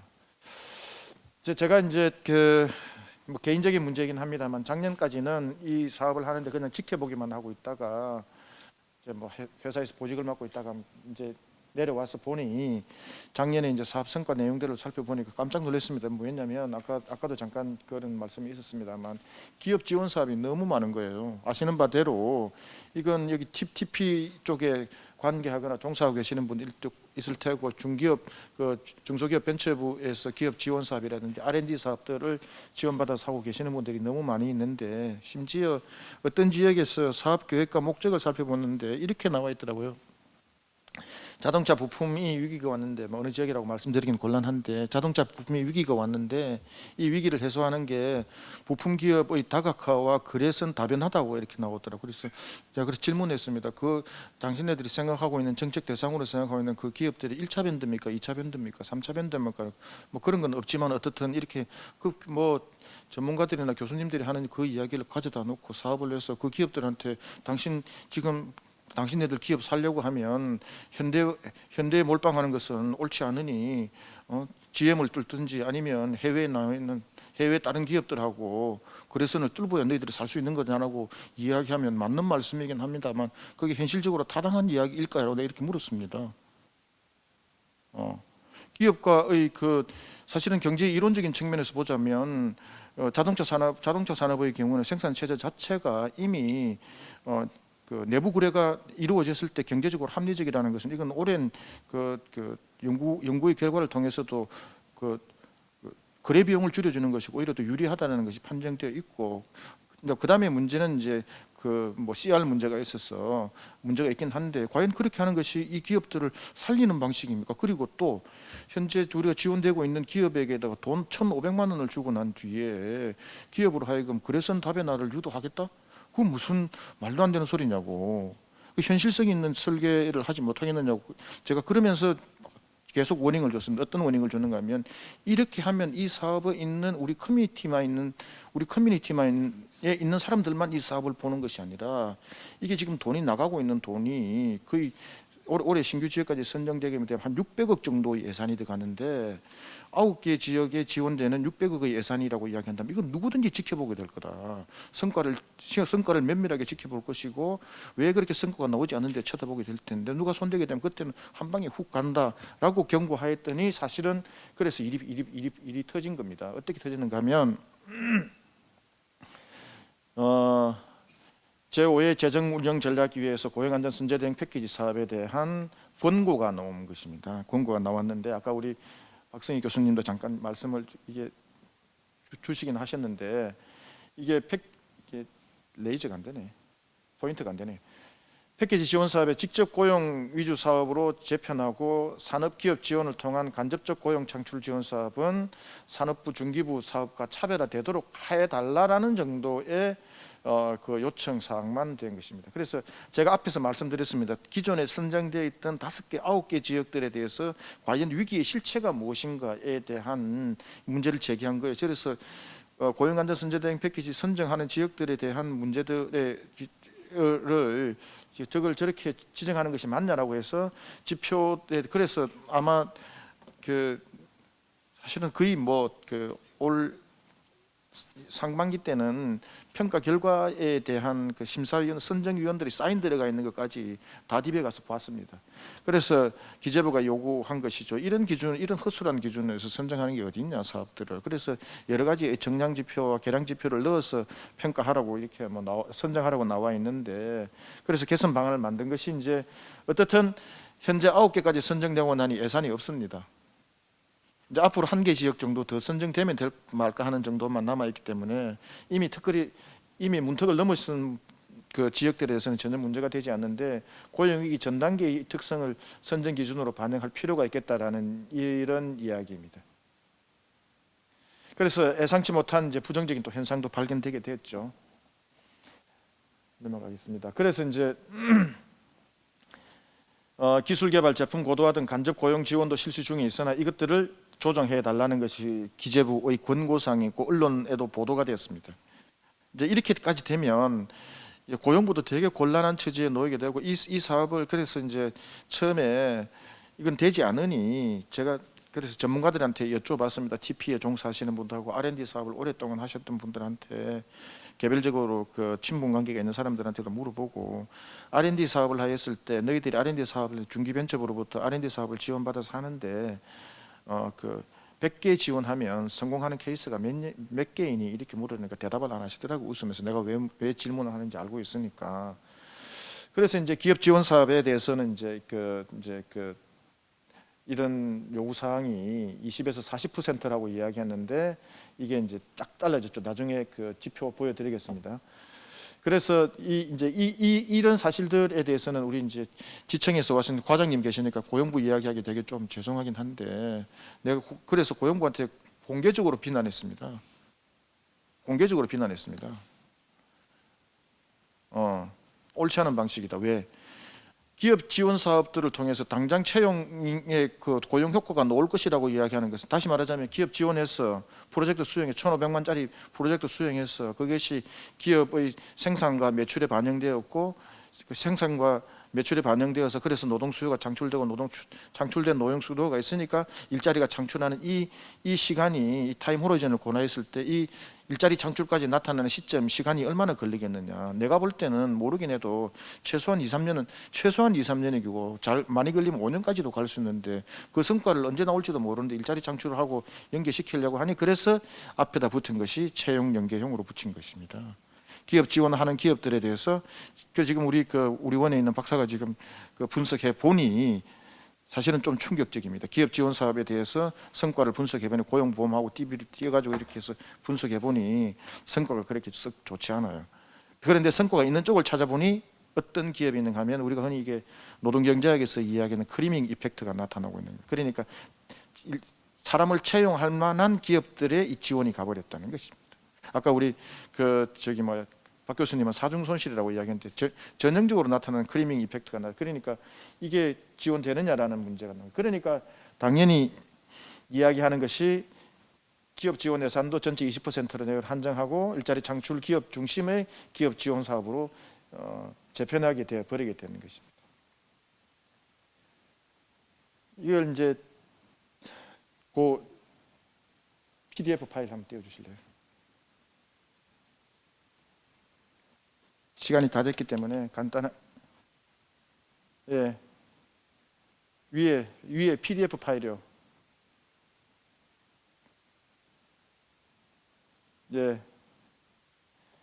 그래서 이번에 이제 가이드라인이 이게 얼마까지 지금 공개가 되어 있는지 모르겠는데 현재 공개되어 있는 사항들에 대해서는 위기 산업, 기업, 근로자에 대한 정의들을 다 해놨습니다. 그 다음에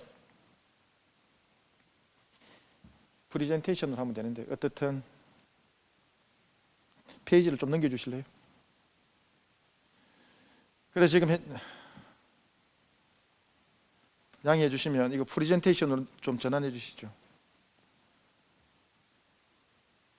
됐습니까?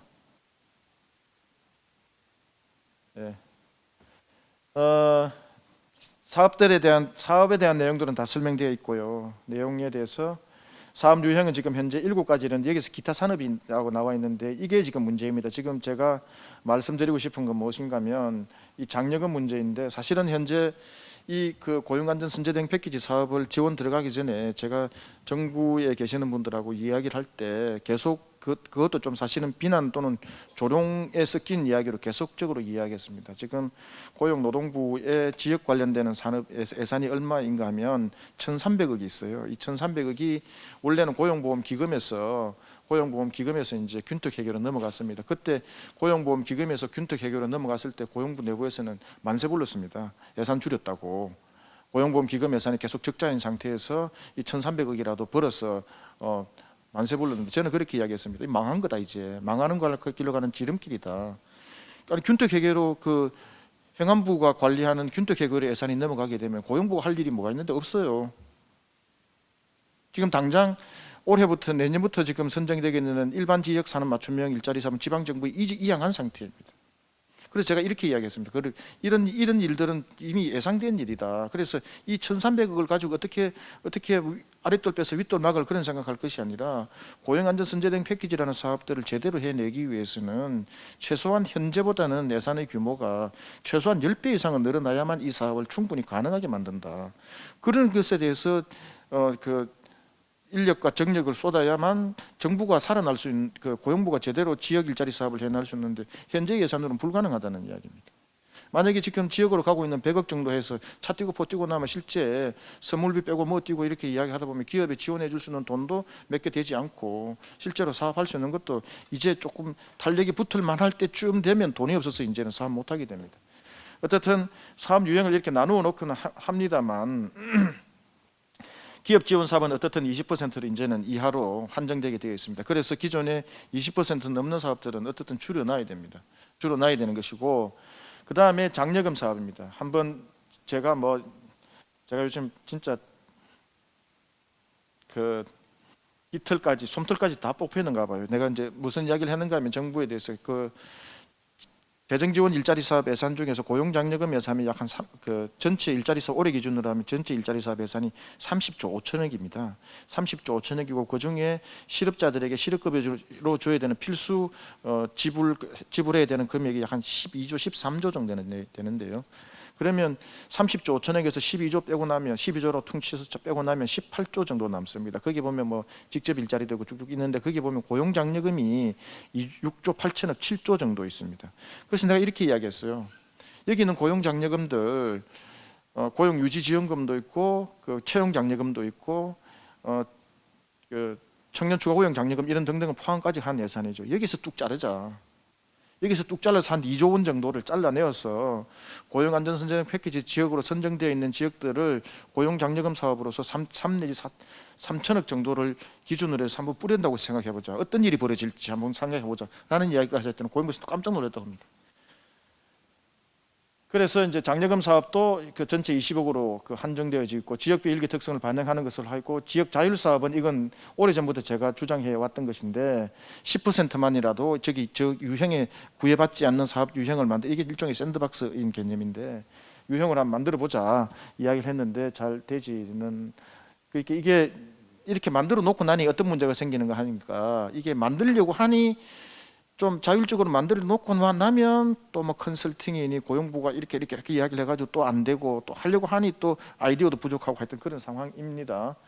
기업 지원 유형 한정지인데 저는 이제 이런 부분들에 대해서 해야 되는 것에 대해서는 분명히 인정하지만 현재와 같이 이런 채용 약정 1,500만 원 기준 한 명 채용하게 되고 일자리 창출 조건으로 예산 지원해주는 2, 3천 정도의 지원 사업을 통해서 기업의 생산력이 하루아침에 1년도 채 되지 않은 상태에서 성과할 것이라고 하는 것은 성과 관리도 안 된다 뭐 이런 이야기를 계속 하고 있습니다.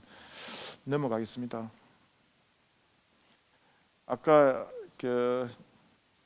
이 지점에 관해서는 아마 이제 지역에서 조금 애로사항들이 있을 것 같아요. 기업 지원 사업도 신성장 부분에 대해서는 지원하지 말고 위기 기업에다가 지원을 해줘라. 이것도 좀 사실은 좀 애매합니다, 그죠? 그 말 인정합니다. 그러니까 쓰러지는 놈한테 다시 수술해서 살려 놓아야 되는 것인지 아니면 살아날 놈한테 지원해가지고 일자리를 더 많이 만드는 것이 좋을지에 대해서는 좀 판단의 문제는 있는 것 같습니다. 성과평가의 문제는 그렇고요. 여기 이 지점이 중요한 것 같습니다. 위기 근로자의 비중인데요. 기업 지원의 경우는 제일 적습니다. 그런 측면에서 보자면 요건 조금 기준을 완화해놨습니다. PPT 자료로 한번 다시 넘겨주십시오.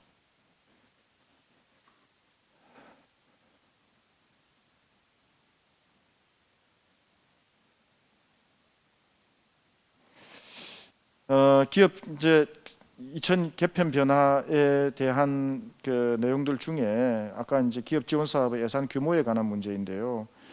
결국은 제가 볼 때는 현재의 사정에서 볼 때 이건 기업 지원 사업에 대한 규모의 문제가 아니고 애초에 이제 이건 우리끼리 이제 커뮤니티가 쌓인 문제. 저는 이제 항상 말씀드리는데 결국은 이게 우리가 같은 배를 탄 상태거든요. 고용부도 이 배에 타 올랐고 고용정보는 또 이 배에 타 올라와 있고 지역들도 이 배에 타 올라와 있습니다. 그렇기 때문에 이게 지금 내부자들만의 공모에 의해서 해결될 수 있는 방안은 아니에요.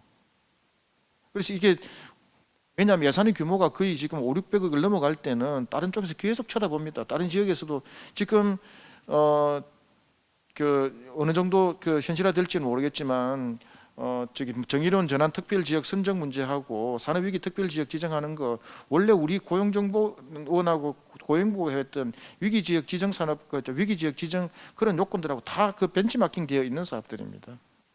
그러니까 지금 여기에서 제일 모범적으로 해왔던 형님은 지금 시축을 해준 상태이고 그 뒤에 파생되어 있는 사람들이 예산이 팍팍 들어가니까 더 힘이 실리는 그런 이상한 국면으로 빠져 있는 상태입니다.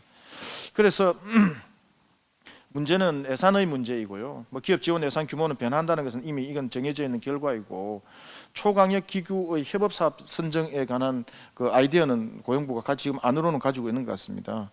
아까 이제 뭐 그 불경 뭐를 통해서 사실은 제가 요즘 제일 많이 하고 있는 이야기 가운데 하나인데 저는 뭐 상당 부분 이야기를 해가면서 그 상당히 도달해 있는 상태입니다. 이건 사실은 초강력 기구의 관점에서 보자면 고용부의 관점에서 보자면 손해 볼 게 하나도 없는 상태입니다. 왜냐하면 부울경 하면 부산청이 관할하죠.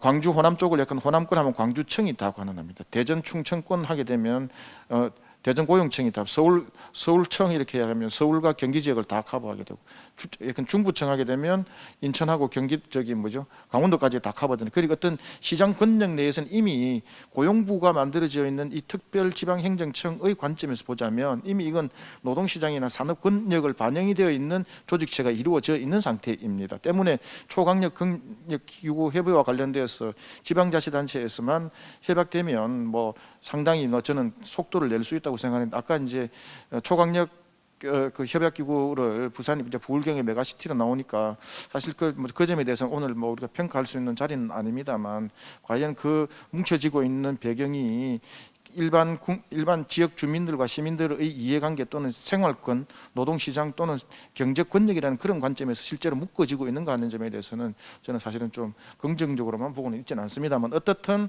시작 화두가 던져졌다는 점에 대해서는 긍정적으로 평가합니다. 그 다음에 또 하나 성과 평가와 검증 강화가 이거는 이건 불가피한 상황에 놓여 있는 것 같습니다. 특히 기업 지원 사업이라든지 저희들이 이제 지나고 나면 고용보험 DB하고 다 연결시켜 보거든요. 평가를 하기 위해서 연결시켜 보는데 실제로 그게 이제 이루어졌는지 아는 사람 보고 그 다음에 정의로운 전환 특별지역 선정하고 이제 이게 지금 이제 법을 만들려고 하고 있어요. 만들고 있는데 사실은 이 내용을 살펴보게 되면 고용안전선제 대응 패키지라는 것이 바로 뭐냐면 위기가 생기고 위기를 선제적으로 대응하고 하는 문제고 저거는 쌍둥이 전환 시대에서 그린 디지털 트랜지션이 있어서 산업 구조의 재편이 일어나니 거기로부터 발생하는 근로자의 그 피해를 최소화시킨다라는 그런 어떤 관점이기 때문에 사업의 차이가 무엇이냐라고 만약에 묻는다면 저는 없다고 봅니다. 어떻든 결국의 문제는 정치적으로 어떻게 이용될지는 모르겠습니다만 어떻든 저런 문제가 있습니다. 그 다음에 또 하나는 사업 설계 및 변경 작업이 아마 그 앞에 가이드라인에서 보았던 것처럼 문제가 제기된다면 한참 이루어져야 될 텐데요. 제가 정말 말씀드리고 싶었던 이야기는 바로 뭐냐면 사업 설계 변경과 함께 연초에 시작할 때 이미 액션 플랜들이 나와야 됩니다. 그것을 고용부에 있는 지청하고 협의해서 지청에 던져주고 우리가 이렇게 사업이 진행될 것이나 연간 스케줄이 나오면 고용부 지청에서는 그 사업을 보고 그 액션 플랜과 실천 계획서만 쭉 보고 있으면 지금 이 사업이 어느 정도 진행되고 있겠다, 언제쯤 끝나겠다, 성과는 언제쯤 나오겠다 이미 다 알게 되는데 여러분들도 다 사업하시면 아시겠지만 제안서 제출하고 난 뒤에 10월 달에도 제안서를 가지고 사업 설명하고 있어요. 그러니까 어떻게 실천할 것인가에 대한 계획이 없는데 이제 작년 한 해 했으니까 내년부터는 어떻게 돼야 되는가 하면 제안서 내서 끝나고 나면 예산 내려오길 기다리면서 결정하는 것이 아니라 실천 계획 쫙 만들어 놓고 예산하고 놓으면 바로 작업이 들어갈 수 있도록 아마 그걸 내년에 좀 유도하게 될 텐데 제가 힘이 없습니다 요즘. 그래서 네, 이상이고 단지 지금 큰 게 과제를 고선패의 과제가 지금 직면하고 있는 과제를 크게 정리하자면 사업을 얼마만큼 내실있게 할 것인가 하는 그 문제는 그건 이미 정해져 있는 것이고 다른 어떤 예산 문제와 관련되어서 우리가 얼마만큼 사이즈를 키워나갈 것인가 하는 또 하나의 문제가 있고 또 다른 하나는 이게 우리 이 사업에 참여하고 있는 사람들만의 문제가 아니고 외부에서 쳐다보고 있는 시선들이 너무나 강해서 내부적으로 이제 성과를 얼마만큼 잘 만들어낼 것인가 하는 그런 사실은 좀 저로서는 좀 절박한 심정입니다. 다음 주에 평가도 있을 텐데 행사까지 준비하느라 고생 많으셨습니다. 감사합니다. 토론의 주제는 고용안정 사업정책 현황과 동남권 연계 발전 방향에 관한 것입니다. 권기철 부산 고용포럼 상임 대표님께서 진행을 해주시고 정승진 박사님, 박성희 교수님, 주무현 센터장님, 조형재 울산대 교수님께서 수고해 주시도록 하겠습니다. 네, 그럼 권기철 대표님께서 시작해 주시겠습니다. 예, 여러분 반갑습니다. 고용포럼 상임 대표이면서 부산외국어대학교 경제금융학과에 재직 중인 권기철입니다. 먼저 시작하기 전에 아까 조형재 교수님 우리 소개시켜 드렸습니까? 네, 내빈 맞네요. 참석 내빈으로 소개시켜 드렸습니다. 예, 죄송합니다. 제가 잠시 착각했습니다. 저는 본래 그 토론자였는데 오늘 김종환 교수님이 무슨 좋은 일이 있으셔서 서울에 가시는 바람에 제가 갑자기 이 좌장을 맡게 됐습니다. 저는 아까 주 박사님 그 발표를 들으면서 벨기에의 림비르뿐만 아니고 미국의 제인스빌도 비슷한 사정이었던 도시였었죠. 림비르가 포드사가 빠지는 지역이었고 제인스빌은 GM이 이제 공장을 철수를 하면서 소위 이제 대량 고용 변동이 일어났던 지역이라고 할 수 있는데 그런 도시들에 비하면 부산이나 울산이나 경남의 고용 위기 상황은 갑자기 뭐 큰 변동이 일어나기보다는 마치 풍선이 바늘에 찔려서 바람이 빠지듯이 조금씩 고용이 줄어드는, 그래서 시간이 지나가고 나서 보면 크게 고용이 줄어든 그런 상황을 맞고 있는 게 아닌가 그런 생각을 했었습니다. 오늘 두 분이 박 교수님과 주 박사님이 발표를 해주셨는데요. 이 발표 내용과 더불어서 이 부울경 지역의 그 고선폐 사업에 대한 뭐 여러 가지 기대라든지 향후 전망 이런 부분에 대해서 토론을 해보도록 하겠습니다. 그럼 먼저 오늘 그 토론자로 모신 조형재 교수님의 그 토론을 듣고 그다음 이어서 정승진 박사님 토론을 또 듣도록 그런 순서로 진행을 하겠습니다. 먼저 조형재 박사님 부탁드리겠습니다. 예. 네, 반갑습니다. 울산에서 온 조용재라고 합니다. 저희 부산에서 이런 토론의 기회에 초청을 해주셔서 대단히 반갑고요. 와서 보니까 지금 우리 이 동남권의 지역들이 당면하고 있는 산업의 위기가 울산만의 문제가 아니라 동남권 전체의 문제이고 그것에 대한 공동 대책의 필요성에 대해서 충분히 공감을 하고 있습니다. 그래서 제 관점에서 지금 아까 박성익 교수님이나 우리 주무현 센터장님이 말씀하신 그 취지의 뭐랄까요, 비판이라기보다 더 힘을 보태는 그런 차원의 토론을 준비한 거를 잠깐 하도록 하겠습니다. 대개 이제 아까 박성익 교수님도 말씀하신 것처럼 자동차 부품 산업이라는 공통점이 있는데 물론 거기에 납품하는 완성차 업체는 조금씩 다르죠. 그러니까 부산 경남권에는 이제 르노, 삼성이나 한국제임이라는 업체들이 있고 울산에는 현대자동차라는 것이 있는데 아까 그 림버르그 모델이라고 하는 거는 이제 포드 자동차 공장이 갑자기 문을 닫게 되는 데 따른 그 지역의 정말 임박한 위기에 대한 대응이었는데 지금 우리는 2016년을 정점으로 이렇게 그 완성차 업체, 그러니까 한국 자동차 산업의 성장이 이렇게 내리막길을 걷다가 다시 그게 완만하게 2019년까지 회복되다가 그 다음에 이제 코로나를 맞이해서 다시 앞길이 굉장히 불투명한 이제 그런 상황인데 우리가 이거를 낙관하기 어려운 이유는 지금 자동차 산업에서의 그 패러다임의 전환이라고 할 만한 심각한 질적 변화가 진행되고 있고, 근데 동남권은 유감스럽게도 그것에 대응할 수 있는 연구개발 능력이 없고 단순 제조 기능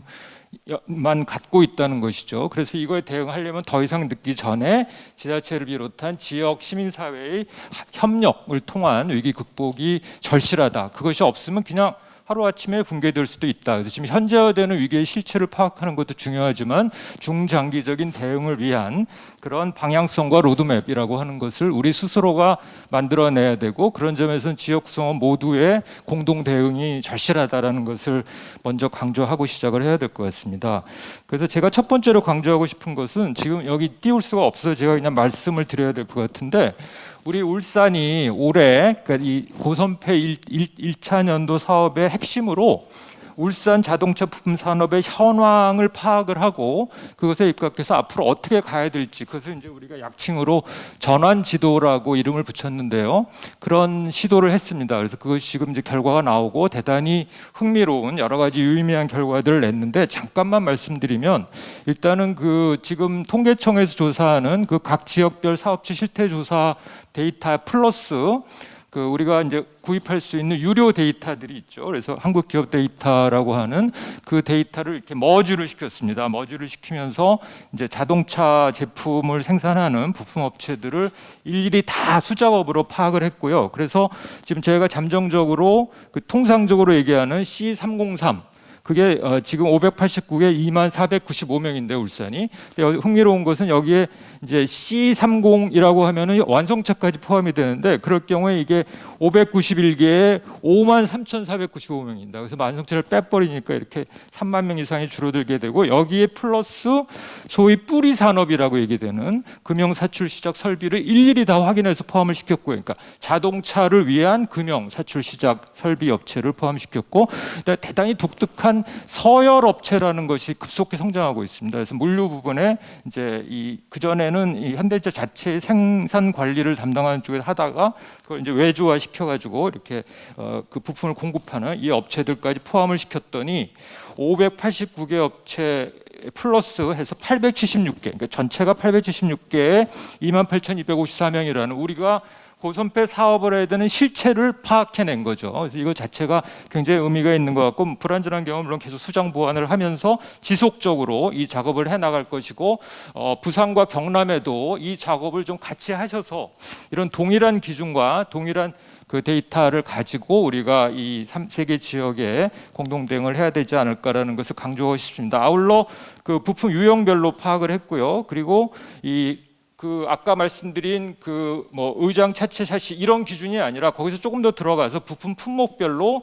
이 유지 감소 확대에 대한 전망을 저희가 전문가들의 여러 다중적인 검토를 거쳐가지고 유형을 분류를 했습니다. 그렇게 했더니 대단히 흥미로운 게 사업체 수 기준으로 유지가 80.3, 감소가 18.3, 확대가 1.5로 나왔습니다. 이건 이제 그 종업원 기준으로 하면 조금 다른데 크게 보면 비슷한데요.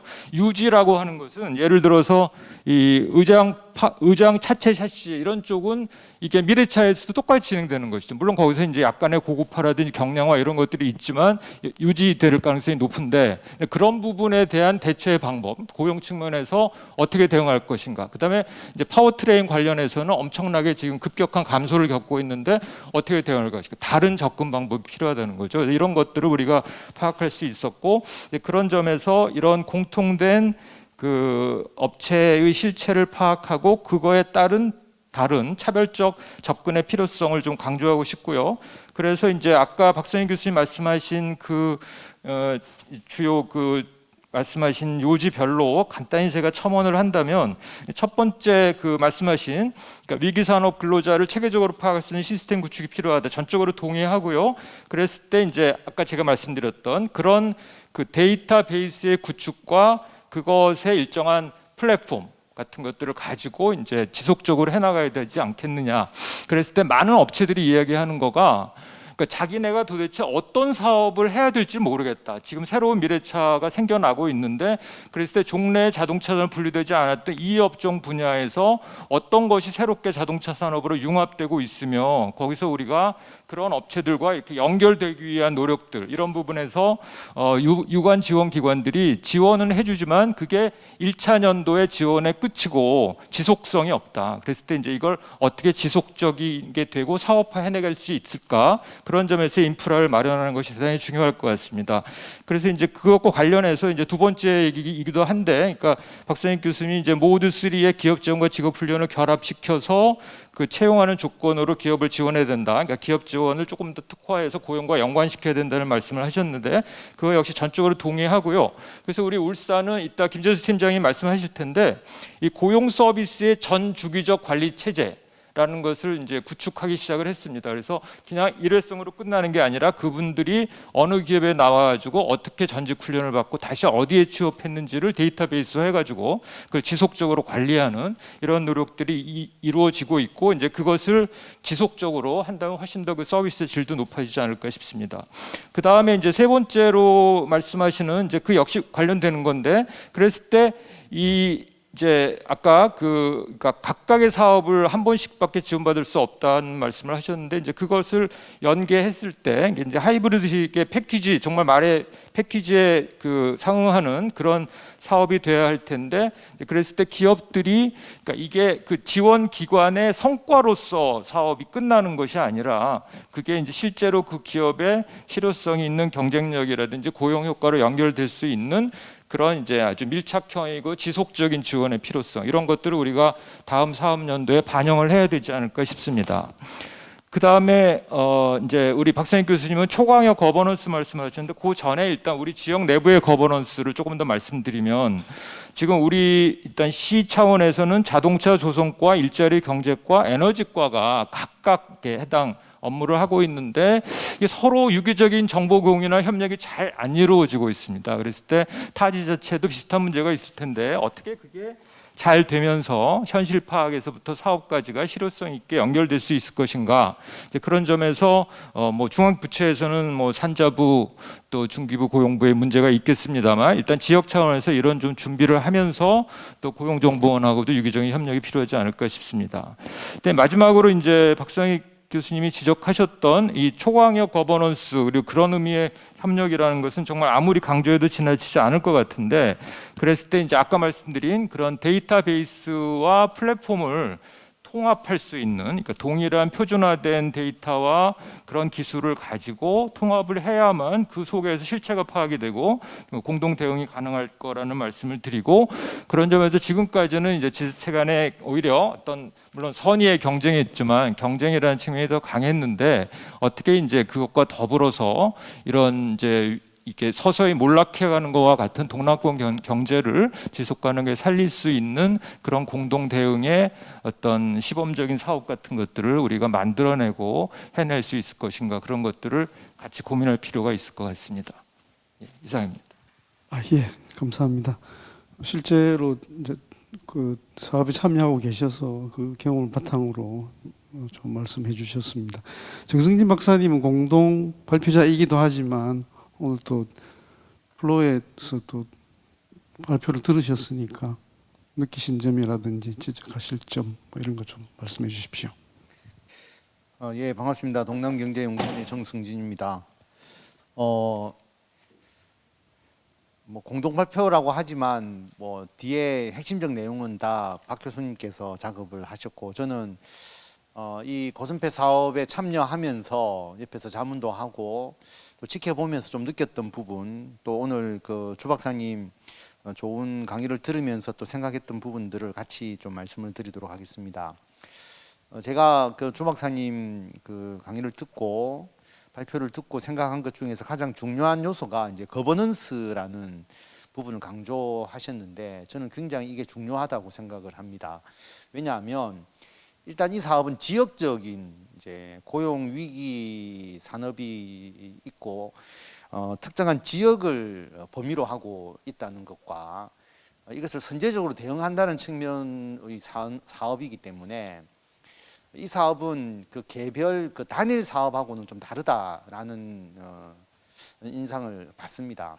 그런데 지금까지 사업을 하면서 거버넌스에 대해서 논의를 심각하게 한 적이 없고, 또 서부 상권 지역에 우리가 고용과 관련된 역량이 무엇이 있고 어떤 역량을 종합적으로 활용해서 최종적으로 성과를 이루어야 되느냐에 대한 고민을 사실은 하지 못했다는 것이죠. 왜냐하면 사실은 이 선제 대응 패키지 사업이지만 내용은 부산 같은 경우에는 뭐 9개 산업이 다 단일 사업처럼 되어 있습니다. 아마 다른 지역도 마찬가지일 것 같은데 그렇게 될 수밖에 없는 이유가 뭐냐면 총 취업자를 몇 명 창출해야 되느냐는 목표가 있고 각각의 그 단위 사업별로 취업자 수에 대한 목표가 있다 보니까 종합적으로 거버넌스를 고민하면서 이 사업을 추진할 수 있는 안목이 없는 것이죠. 전부 다 개별 사업에 대해서 얼마만큼 취업 실적을 맞추어야 되느냐 여기에만 몰입하다 보니까 사실 이게 이 지역 전체적인 고용 위기를 해결하는 데 대한 아주 중요한 요소들이 소홀히 되는 경우들이 굉장히 많습니다.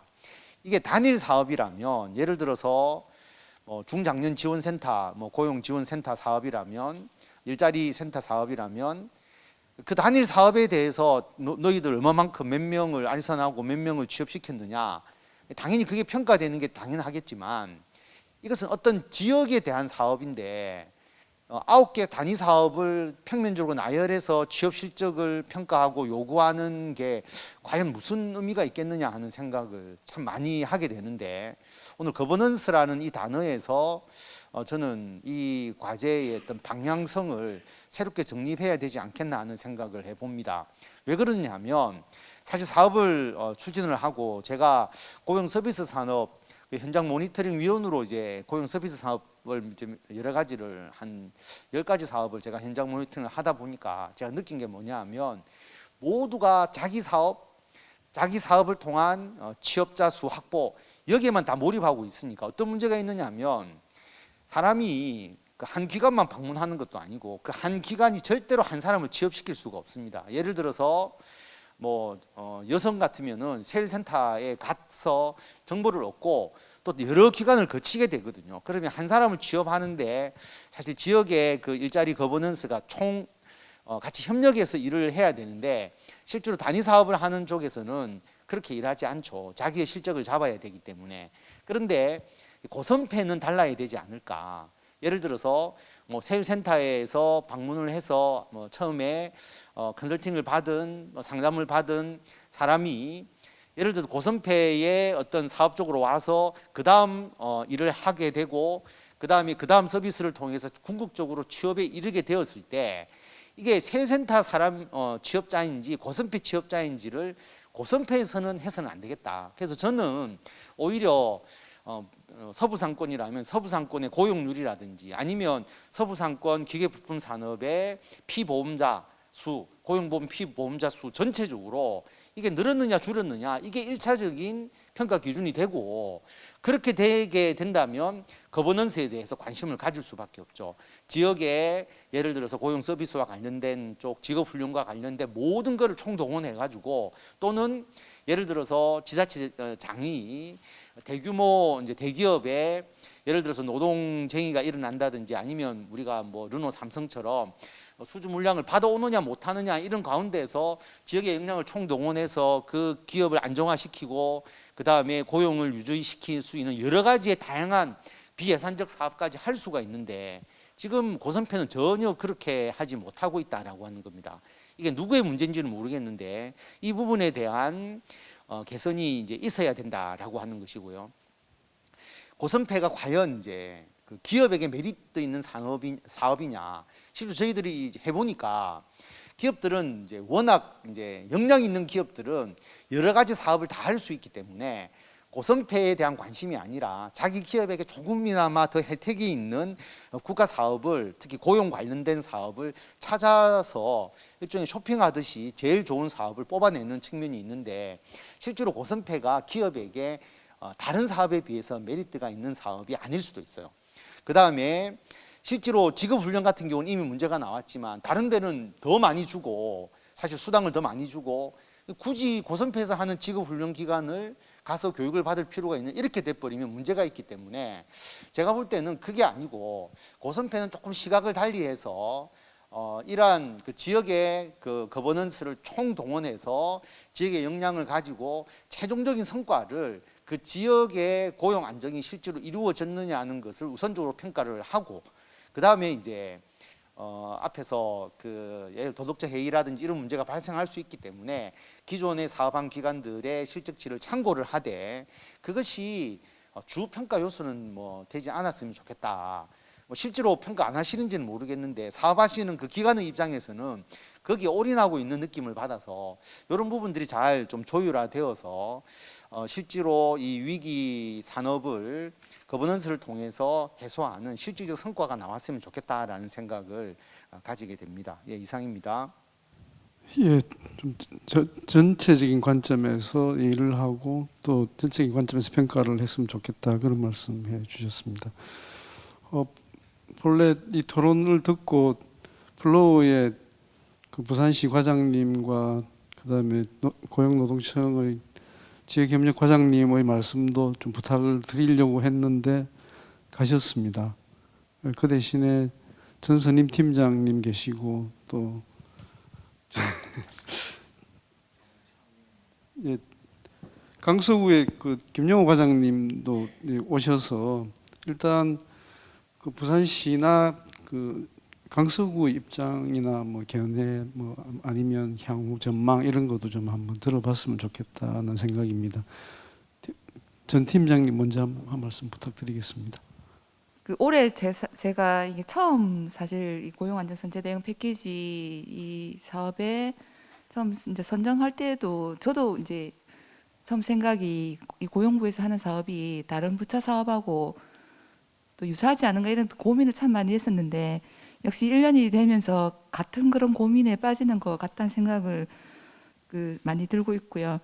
그리고 이제 그 좀 전에 그 정승진 박사님께서 말씀하신 너무 우리가 강론에 또 치우쳐서 큰 걸 또 놓치고 있지 않느냐 좀 약간 1년쯤에 제가 반성을 많이 하게 됩니다. 내년에는 좀 그런 부분을 좀 총괄적으로 거버넌스 부분을 잘 활용해서 지금 저희들이 안 한 건 아닌 것 같은데 뭔가 좀 1차년도에 부족한 부분이 있다고 생각하고 교수님들, 내 연구진들 다 도움 받아서 내년 조금 더 열심히 해보겠습니다. 예, 이상입니다. 예, 감사합니다. 결의를 말씀해 주셨습니다. 김영호 과장님, 네, 말씀 부탁드리겠습니다. 예, 반갑습니다. 그 강서구 지역경제과장 김영호입니다. 저도 뭐 갑자기 이제 질문을 하셔가지고 제가 준비도 안 했는데 제가 그 우리 구의 현실을 뭐 녹산사업단지라든지 이렇게 미음산단 돌아다 보면 그 현장에 나가면 보면 아직 녹산사업단지는 좀 한 노화돼 가지고 많이 빈 그 공장들이 많고 또 다 타지의 그 이전을 많이 하더라고요. 그래가지고 아마 그런 게 뭐 조선경기라든지 특히 농산사업단지는 조선업이라든지 자동차 부품 산업이 많습니다. 아마 아까 오늘 토론에서 나왔듯이 이게 경기 침체라든지 그 자동차 부품에 대한 변화 이런 것 때문에 그런 현상이 나타나고 생각하는데 이제 이런 고용 선정 대응 그 패키지가 잘 돼가지고 우리 농산산업단지에도 그런 변화에 따라 가지고 그런 변화가 있었으면 좋겠습니다. 그리고 저희 구 입장에서도 뭐 이런 사업이 우리 강서구 혜택이 제일 많을 것 같습니다. 우리 그 사상과 사업도 있지만은 우리 강서구 그 직결되는 사업이기 때문에 저희들도 구청 입장에서도 적극적으로 협조도 하고 같이 참여를 하겠습니다. 예, 이상입니다. 예, 감사합니다. 강서구 혜택이 가장 많다고 생각하셔서 과장님이 오신 것 같기도 하고 혹시 사하구와 사상구에서 오신 분? 예, 사하구에 오셨는데 혹시 뭐 하신 말씀이나 뭐 그런 거 좀 부탁드리겠습니다. 네, 올해 저희 처음 고선배 사업하게 돼서 처음에는 저희 자치구의 역할이 무엇일지 조금 어려웠었거든요. 근데 이번에 처음 저희 채용박람회에도 고선배 사업 같이 연계해가지고 해서 저 지난년도보다 훨씬 성과도 좋았었고 뭐 내년에도 이렇게 고선배 사업하고 연계해가지고 다양한 취업 지원 사업 같은 거 같이 연계할 수 있도록 노력하겠습니다. 감사합니다. 아, 예, 감사합니다. 사실은 이제 이 세 구는 그 직접 사업의 담당 그 주체가 아니다 보니까 상대적으로 이제 뭐라 그럴까 제3자로 빠져 있는 이런 측면이 좀 있는 것 같습니다. 제가 생각하기에도 내년에는 좀 더 적극적으로 구가 이 사업에 참여하는 방안을 강구해야 되겠다, 뭐 그런 생각을 하기도 했었습니다. 예, 그리고 이어서 특별히 그 울산 일자리 재단에서 또 원장님이 참석을 해주셨는데, 원장님 그 울산의 경험이나 뭐 세 지역 간 협력 방안 이런 것에 대해서 좀 말씀해 주십시오. 네, 차가 막혀서 제 시간에 못 왔습니다. 좀 아까 그 발표하신 분 중에 정성진 연구위원이신가요?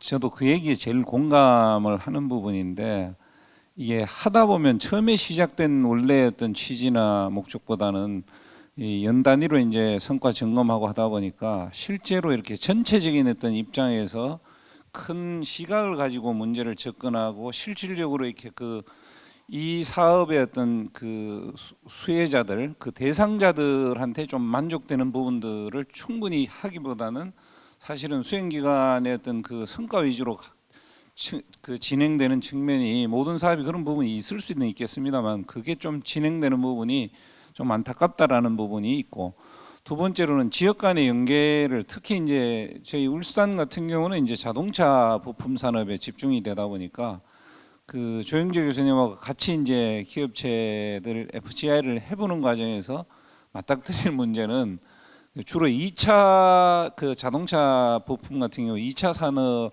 2차 벤더들에서 굉장히 많은 어떤 어려움을 호소하는 부분이 있는데, 이게 이제 완성차를 중심으로 이렇게 이 피라미드처럼 연결이 돼 있는데 이게 지역을 넘나드는 부분이 너무나 많아요. 그래서 이제 그게 지역 간의 또 호흡을 맞춰서 그 부분에 대한 파악도 좀 같이 해보면 사실은 좀 전략적인 방향이나 어떤 이 재정이나 이렇게 이 각종 서비스를 어느 부분에 투하를 해야 되는지도 좀 파악이 가능할 수 있겠다라는 생각을 전 한번 해보고요. 그다음에 이제 아까 박성익 교수님 발표 중에 이제 부울경 간에 사실은 이게 가능한지는 한국은 컨설팅을 좀 받아봐야 되겠습니다만은, 사실은 이제 지역 간의 연계를 하진 뭐 메가시티 얘기가 되면 일자리 문제는 사실은 자치단체들이 자기 이익을 위주로 하는 부분이 있어요. 왜냐하면은 부산에 있으면서 울산에 와서 일하는 분들이 꽤 많아요. 울산에 있으면서도 부산에 와서 하는 분들도 있고, 이런 부분이기 때문에 이제 생활권이 이제 비슷해지는 부분들 때문에, 특히 이제 해운대하고 부산 울산으로 보면은 신도시 하나 있죠. 정관 신도시. 굉장히 많은 인원이 부산 울산의 어떤 경제 일자리 부분에 이제 되는데, 사실은 이제 그 문제와 관련해서도 지역 간에 연결을 해보면 거기가 아마 이제 인원이 꽤 되는 걸로 알고 있는데, 이제 그런 부분에 대해서는 협력이 좀 적극적으로 필요할 듯하고, 그걸 하려면 수행기관이 움직여질 문제는 아닌 것 같고요. 행정기관이 이런 문제에 대한 보다 적극적인 어떤 대응이 좀 필요한 거고, 대신에 이제 이것과 관련해서는 한국원이나 고용노동부 중앙에서도 좀 이런 흐름에 대한 어떤 변화의 가능성들을 좀 주면 좋겠다라는 말씀을 드릴 수 있을 것 같습니다. 네. 예, 좋은 말씀 감사합니다. 혹시 신미경 국장님 뭐 하실 말씀? 예.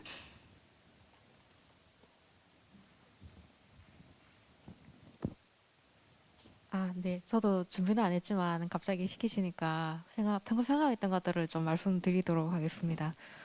먼저 사실 지금 이제 경남 쪽에서 참석을 못 하셨는데, 사실 지금이 이제 고용노동부의 지도 감독 기간이기도 합니다. 지도 감독을 받아보면서 느낀 점은, 이제 이 사업은 사실 큰 틀에서 위기 산업에 있는 이전직 근로자들을 교육을 시켜서 고용 안정을 이룰 수 있도록 하는 사업이 목적인데, 지도 감독을 받아보면 어떤 세세한 집행사항의 위반 사항을 지적을 하고, 그래서 이 사업 수행자들이 좀 소극적으로 위축되는 점이 있지 않은가, 그런 점들을 좀 평소에 느껴서 사실 오늘 계셨으면은 그 말씀을 좀 드렸으면은 좋았을 것 같은데, 그래서 이 사업을 함에 있어서 너무 이렇게 현미경을 들이대듯이 그렇게 사업 수행자들을 좀 위축시키지 않았으면 좋겠다는 생각이 좀 들고요. 그리고 두 번째는 제가 이제 부산시에서 추진단으로 파견이 되어서 8월부터 이제 근무를 하고 있는데, 이 사업을 추진하는 게 처음에 이 사업의 구조를 보고 이게 너무나 많은 그 관계자들이 참여를 하고 있어서 처음엔 되게 많이 놀랐습니다. 기초도 참여하고 있고 또 지금 토론에 참여 계신 연구진들도 계시고 그다음에 뭐 후임 기관도 지금 저희가 이제 7개 기관이 되고 이래가지고 이 사업이 제가 이제 수행을 하면서 느껴보니까 이렇게 많은 말 그대로 이 수많은 관계자들이 다 같이 거버넌스의 형태의 그런 체계를 구축하지 않으면 굴러가기가 어렵다는 것을 좀 많이 느꼈거든요. 그래서 사실 기초 같은 경우도 오늘 사상구 빼고 두 군데서 다 참여를 해주셨는데 기초 같은 경우는 실질적으로 눈에 보이는 실적을 내기가 어려운데도 이렇게 같이 참여를 해주시고 이래서 되게 고맙게 생각하고 있습니다. 네, 이상입니다. 예, 감사합니다. 혹시 임영훈 주무관님 가셨네요. 선생님 뭐 하실 말씀 없을까요? 예, 있을 것 같아.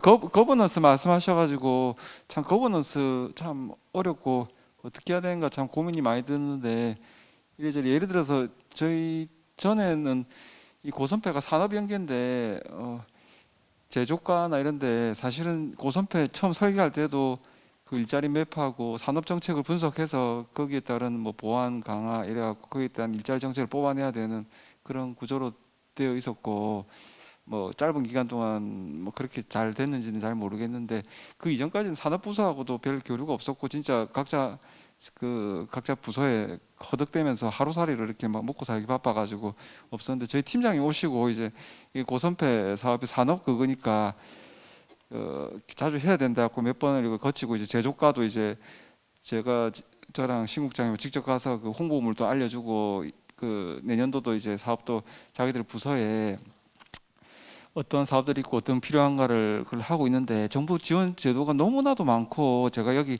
일자리 부서에 한 3, 4년 있었는데 저는 솔직히 뭐 어떤 게 제일 필요하냐면 뭐 정부 지원 제도 이걸 고용부에도 책을 만들게 하지만 그거 진짜 그거 맵이 하나 있어야 될 것 같거든요. 너무 많아가지고 제가 보도자료 그걸 매일 봐도 엊그저께도 돌아서면 좀 전에 간담회 갔다 왔는데 뭐 청년 고용부에서 청년 도약 장려금인가 또 뭐 한다고 그게 이건지 저건지 고용부 그 2022년 정부 예산안에 있는 그건지도 헷갈리고 너무 많아가지고 그래 이게 거버넌스가 이제 이게 어떻게 해야 되는지 저도 참 고민입니다. 이게 그 계획만 생각하고 하면 되는 거 사실은 이게 거기에 대한 인력 투입하고 지금은 그 팔을 걷어붙이고 추진단도 그렇고 저도 그냥 몸으로 계속 뭐 회의하고 일단은 만나야지 되니까 만나서 오늘 같은 자리도 만나서 얘기를 해야지 그 공유가 되고 뭐가 필요한 게 뽑아나는데 그게 참 시간과 노력이 많이 드는 것 같고 거버넌스 활동이라는 게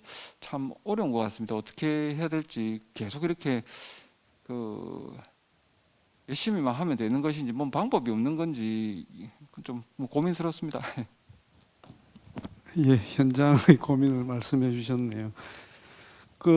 나중에 발표할 두 분은 제가 그 말씀 기회를 따로 안 드리겠습니다. 유 팀장님하고 김재수 팀장님은 나중에 말씀하십시오.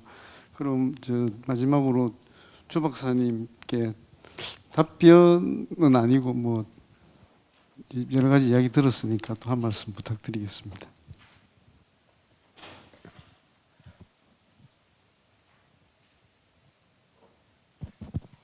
네, 뭐 제가 별도로 특별히 뭐 드릴 말씀은 없습니다. 이미 뭐 이렇게 다 드렸기 때문에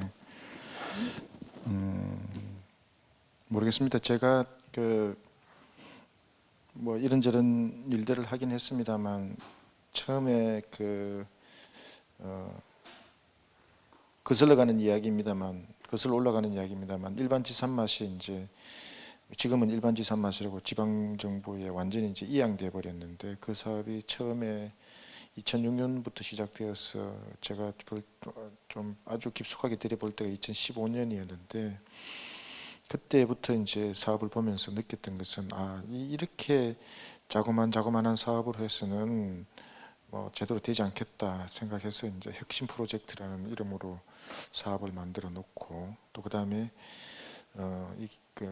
그게 한 5, 6년 또 굴러가고 이제 그 처음에 또 고용안전 선제대응 패키지 사업의 또 필요성을 느껴서 이런저런 이야기를 던져놓고 또 이제 보직을 맡아서 잠시 빠져 있다가 다시 오고 이랬는데 과정들이 그런 것 같습니다. 처음에는 조금 이제 그런 전환들의 그 사업의 큰 사업들을 이제 바꾸어 나가면서 해 나갔을 때 가장 큰 바닥이 깔려져 있는 것은 뭐 여기 지자체에서 아까 그 지방정부에서 계시는 분들이 많이 나와 계시긴 하는데 사실은 지역과 지방정부에 대한 그 믿음의 수준들이 과거보다는 높아져 갔기 때문에 그렇게 하는 것이 사실입니다. 만약 여전히 그 상태에서 그대로 유지되고 있었다고 한다면 아마 그런 이야기를 못했을 것 같아요. 그때가 있었던 이야기 중에 하나 큰 핵심이 뭐 다들 아시는 바대로 중앙정부와 지방정부 사이에서의 그 불신의 가장 큰 것을 하나 예를 들자면 결과적으로 재정 지출의 효율성과 효과성 문제에 대한 중앙정부의 불신은 사실은 심각하고 또 지방정부의 입장에서 보자면 또 이 재정 지출과 관련 재정 투자와 관련되는 자율성에 관한 권한이 부족하기 때문에 또 그것에 대한 또 불만이 또 많이 있고 또 이제 그런 것을 둘러싸고 뭐 능력이 되느냐 안 되느냐라는 아주 또 시시콜콜한 이야기까지 넘어가야 되고 그런 와중에서 결국 제일 많이 들었던 이야기 가운데 하나가 사업이라든지 투자에 관한 재정 지출에 대한 자율성을 가지고 직접 집행해보고 그것에 따른 성과도 좀 몸으로 부딪혀봐야 역량이 제고되는 것이고 사업을 해나갈 수 있는 것 아니냐만 이런 것에 대한 강한 그 제 논리적인 그 기대도 있었고 또 그런 또 이렇게 될 것이라는 전망도 있었는데 역시 가장 큰 문제는 그런 문제인 것 같습니다. 그 다음에 또 하나는 결국 뭐 그 지방 정부의 손에 달려져 있는 거죠. 그래서 이제 얼마 전에 회의 자리에서 아니 사업을 이렇게 구성해 놓으면 지방 정부한테 무슨 자율성이 있느냐 뭐 이렇게 어떤 분이 까놓고 이야기를 하시던데 사실 여기에 관해서는 이 사업을 설계하고 예산을 받아가고 하는 문제는 이건 전적으로 지방정부의 자율성입니다. 사업을 어떻게 구성할 것이다, 어떤 사업을 할 것이다, 우리가 어떻게 운영할 것이다 하는 것은 지방정부가 다 정해서 요청하고 심사 과정을 거치고 나면 끝이잖아요. 그 다음부터는 중앙정부의 역할이라고 하는 것은 뭐 그 기준에 따라서 가이드라인에 따라서 진행되고 있는지를 점검하는 정도이고 평가하는 정도이기 때문에 자율성은 다 있는 거죠. 그런 문제에 대해서 좀 잘 그 조화롭게 이루어져 나가야 될 필요가 있겠다 이런 점 꼭 말씀드리고 싶고 또 하나는 이제 제일 고민은 고용안전 선제대응 패키지와 관련돼서 제일 큰 고민은 오래전부터 계속 이야기했습니다만 위기의 실체가 고용 위기의 실체가 우리가 어느 정도인지를 가늠해내고 그것에 맞는 사실 위기가 확실하다고 한다면 대응하는 방식은 사실은 뚜렷하거든요. 근데 이제 이게 잠재적 위기를 설정해 놓고 그것에 따른 그 사업을 추진하려고 하니 이제 여기에서 애로사항이 발생하는 것 아니냐 이런 생각을 요즘 많이 합니다. 많이 하고 해서 이건 저만 가지고 있는 생각이 아니고 이 사업을 좀 객관적인 입장에서 바라보는 사람들이 들여다봤을 때는 아마 저랑 비슷한 생각을 가지지 않을까 이런 생각이 듭니다. 그리고 이렇게 말하게 되는 뭐 계기는 그냥 그 어떤 논리적으로 이론적으로 경험하고 있는 것이 아니라 제가 그 국가 중기재정 작업반에서 한 8년 동안 작업을 한 경험이 있거든요. 지금도 하고 있습니다만 재정이 투입돼서 따라서 효율성과 효과성이라는 관점에서 검증하는 데 아주 익숙해 있단 말이죠. 저도. 그러니까 나는 이런 사업들을 만들어 놓고 그런 관점에서 접근해 보면 여기서 보이는 허점이 너무 많으니까 그런 것이 있습니다. 그래서 이건 뭐 제 혼자만의 제가 풀 수 있는 과제는 아닌 것 같고 수행하고 계시는 분들이 풀어야 될 문제가 아닌 것 같습니다. 생각이 듭니다. 무책임하게 말씀드립니다. 예, 감사합니다. 박 교수님, 네, 부탁드리겠습니다. 예, 오늘 토론에서 좋은 말씀 많이 해주신 것 같습니다. 그래서 그런 부분에 대해서 한번 좀 간단하게 좀 말씀을 드리면요.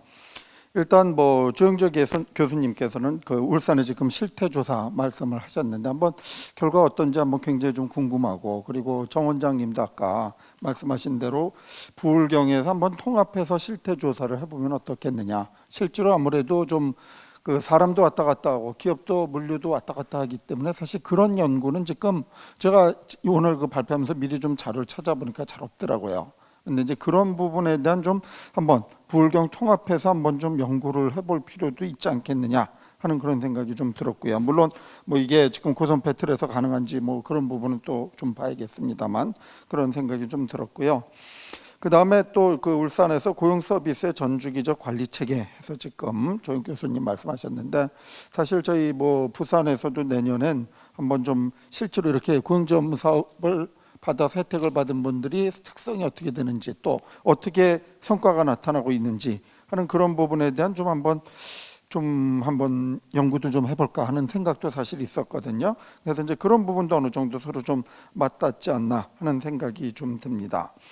그리고 이제 그 정승진 박사님 말씀하신 그 다음에 이제 사실 주무현 박사님도 강조하셨지만 이 거버넌스 부분, 이 거버넌스 부분은 사실은 지금 주 박사님 말씀하신 정 박사님 말씀하신 것처럼 일단 취업 실적이 너무 몰입하다 보니까 사실은 이 거버넌스의 형성에 방해가 되는 면이 있거든요. 그래서 방금 제안하신 것처럼 사실은 제가 보기엔 좀 그래요. 평가 주기를 특히 이 사업이 장기 사업이면은 매년은 좀 간단하게 하고 그 다음에 이제 좀 성과가 나오는 한 2년, 3년 이런 식으로 좀 더 좀 심층 성과를 좀 분석하는 이런 방법도 좀 필요하지 않을까 하는 그런 생각도 들어요. 물론 이제 이렇게 제안한다고 고용부에서 어떻게 나올지 좀 다른 얘기겠습니다만 어쨌든 이 사업이 기본적으로 5년을 목표로 하는 어떤 장기 사업이다 보면은 조금 좀 결국은 궁극적인 성과는 고용 안정이고 그러려면 고용률이나 이런 부분이 돼야 될 텐데 그런 부분을 좀 더 장기적으로 보게끔 하는 그런 시스템을 좀 갖추는 것도 필요하겠다라는 그런 생각이 좀 들었습니다. 그리고 이제 또 이 사실 거버넌스 측면에 있어서는 결국은 파트너십이 중요한데 이게 참 보니까 파트너십도 담당자에 따라서 굉장히 오락가락하는 것 같더라고요. 그 부분이. 이제 물론 그래서는 안 되는 시스템을 만들어야 되는데 그래서 이런 부분에 있어서 좀 더 앞으로 지역에서도 좀 더 진지하게 고민을 해서 파트너십을 좀 구축해서 진짜 그야말로 효율적으로 그리고 효과적으로 작동하는 거버넌스를 구축할 필요가 있겠다라는 생각이 좀 들었고요. 그 다음에 마지막으로 한 가지 이제만 더 말씀을 드린다면 이 초광역 거버넌스나 그 다음에 사업을 제가 일단 제안을 했는데 솔직히 말해서 이게 가능할지는 지역 단위에선 불가능하다고 보여집니다. 일단 장애 요인이 워낙 많아요. 자, 그렇기 때문에 이런 부분은 사실은 어떻게 보면은 제가 볼 때 공모 사업의 기본적인 한계이기도 합니다. 선정하고 평가를 각 지자체별로 광역 단위로 하다 보니까 이게 서로 뭉치고 협업을 할 이유가 별로 없어지는 것 같거든요. 그래서 이제 이런 것들이 그야말로 어떤 좀 큰 틀에 좀 협업이 이루어지면은 좀 가능한데 그 부분은 사실 우리가 기대하기가 쉽지 않은 게 현실이고 그렇다 보면은 오히려 좀 고용부나 한국원에서 좀 그런 사업을 좀 한번 해달라고 어느 정도 좀 제안을 해줬으면 싶은 생각도 들어요. 예를 들어서 아까 초광역 쪽으로 사업을 하게끔 되면은 평가 문제나 이런 거 성과 이런 것들이 전부 다 문제가 되는데 한 지역에서 아무리 얘기를 해도 다른 지역에서 좀 곤란하다면 사실 답이 없거든요. 그리고 그동안 사실은 저도 타 지자체랑 이렇게 저렇게 회의를 해보고 얘기를 해보면은 참 그런 면에서 벽에 부딪힌 적이 많았습니다. 굉장히 벽에 부딪히는 경우가 많아요. 그렇기 때문에 이거를 이미 공모를 해서 이게 갈라진 틀에서는 여기에서는 내부 지역적으로는 합치기가 현실적으로 어렵기 때문에 초광역 사업에 대한 어떤 좀 틀을 좀 한번 고용부나 아니면은 한국원에서 좀 고민을 해주시는 것도 좋은 방법의 하나가 아닐까 생각해요. 왜냐하면 아까 사실 주 박사님도 말씀하셨듯이 지금 사실 우리나라 고용청은 지역별로 경제권에 맞춰서 사실 노동시장권에 맞춰서 잘 구성이 돼 있거든요. 그런데도 불구하고 그 단위로 사업은 하기가 너무 힘든 그게 현실인 것 같습니다. 그래서 물론 처음부터 이걸 뭐든지 적극적으로 한꺼번에 다 끌고 가기는 어렵겠지만 한번 좀 시범 사업으로라도 그런 거를 내년이 될지 내년이 될지 모르겠습니다만 한번 그런 틀을 한번 좀 만들어 보시는 것도 어떨까 하는 생각이 드는 것. 그걸로 말씀을 마치도록 하겠습니다. 예, 수고 많으셨습니다. 저희들 시간을 좀 많이 초과를 했습니다만 다들 하시고 싶은 이야기는 충분히 하셨기를 바라겠습니다. 이상 마치겠습니다. 감사합니다. 네, 토론 진행에 힘써주신 교수님들께 다시 한번 뜨거운 박수 부탁드리겠습니다. 네. 예, 긴 시간 동남권 고선배 사업의 현황을 공유하고 연계 발전 방향에 대해 함께 참여해주신 참석자 여러분들께 감사의 말씀드립니다. 오늘 이 자리가 일회성에 그치지 않고 지속적인 발전을 이루어 나갈 수 있도록 부울경 관계자분들의 지속적인 관심과 협조 부탁드리겠습니다. 이상으로 고선배 지원사업 동남권 세미나를 마치겠습니다. 감사합니다.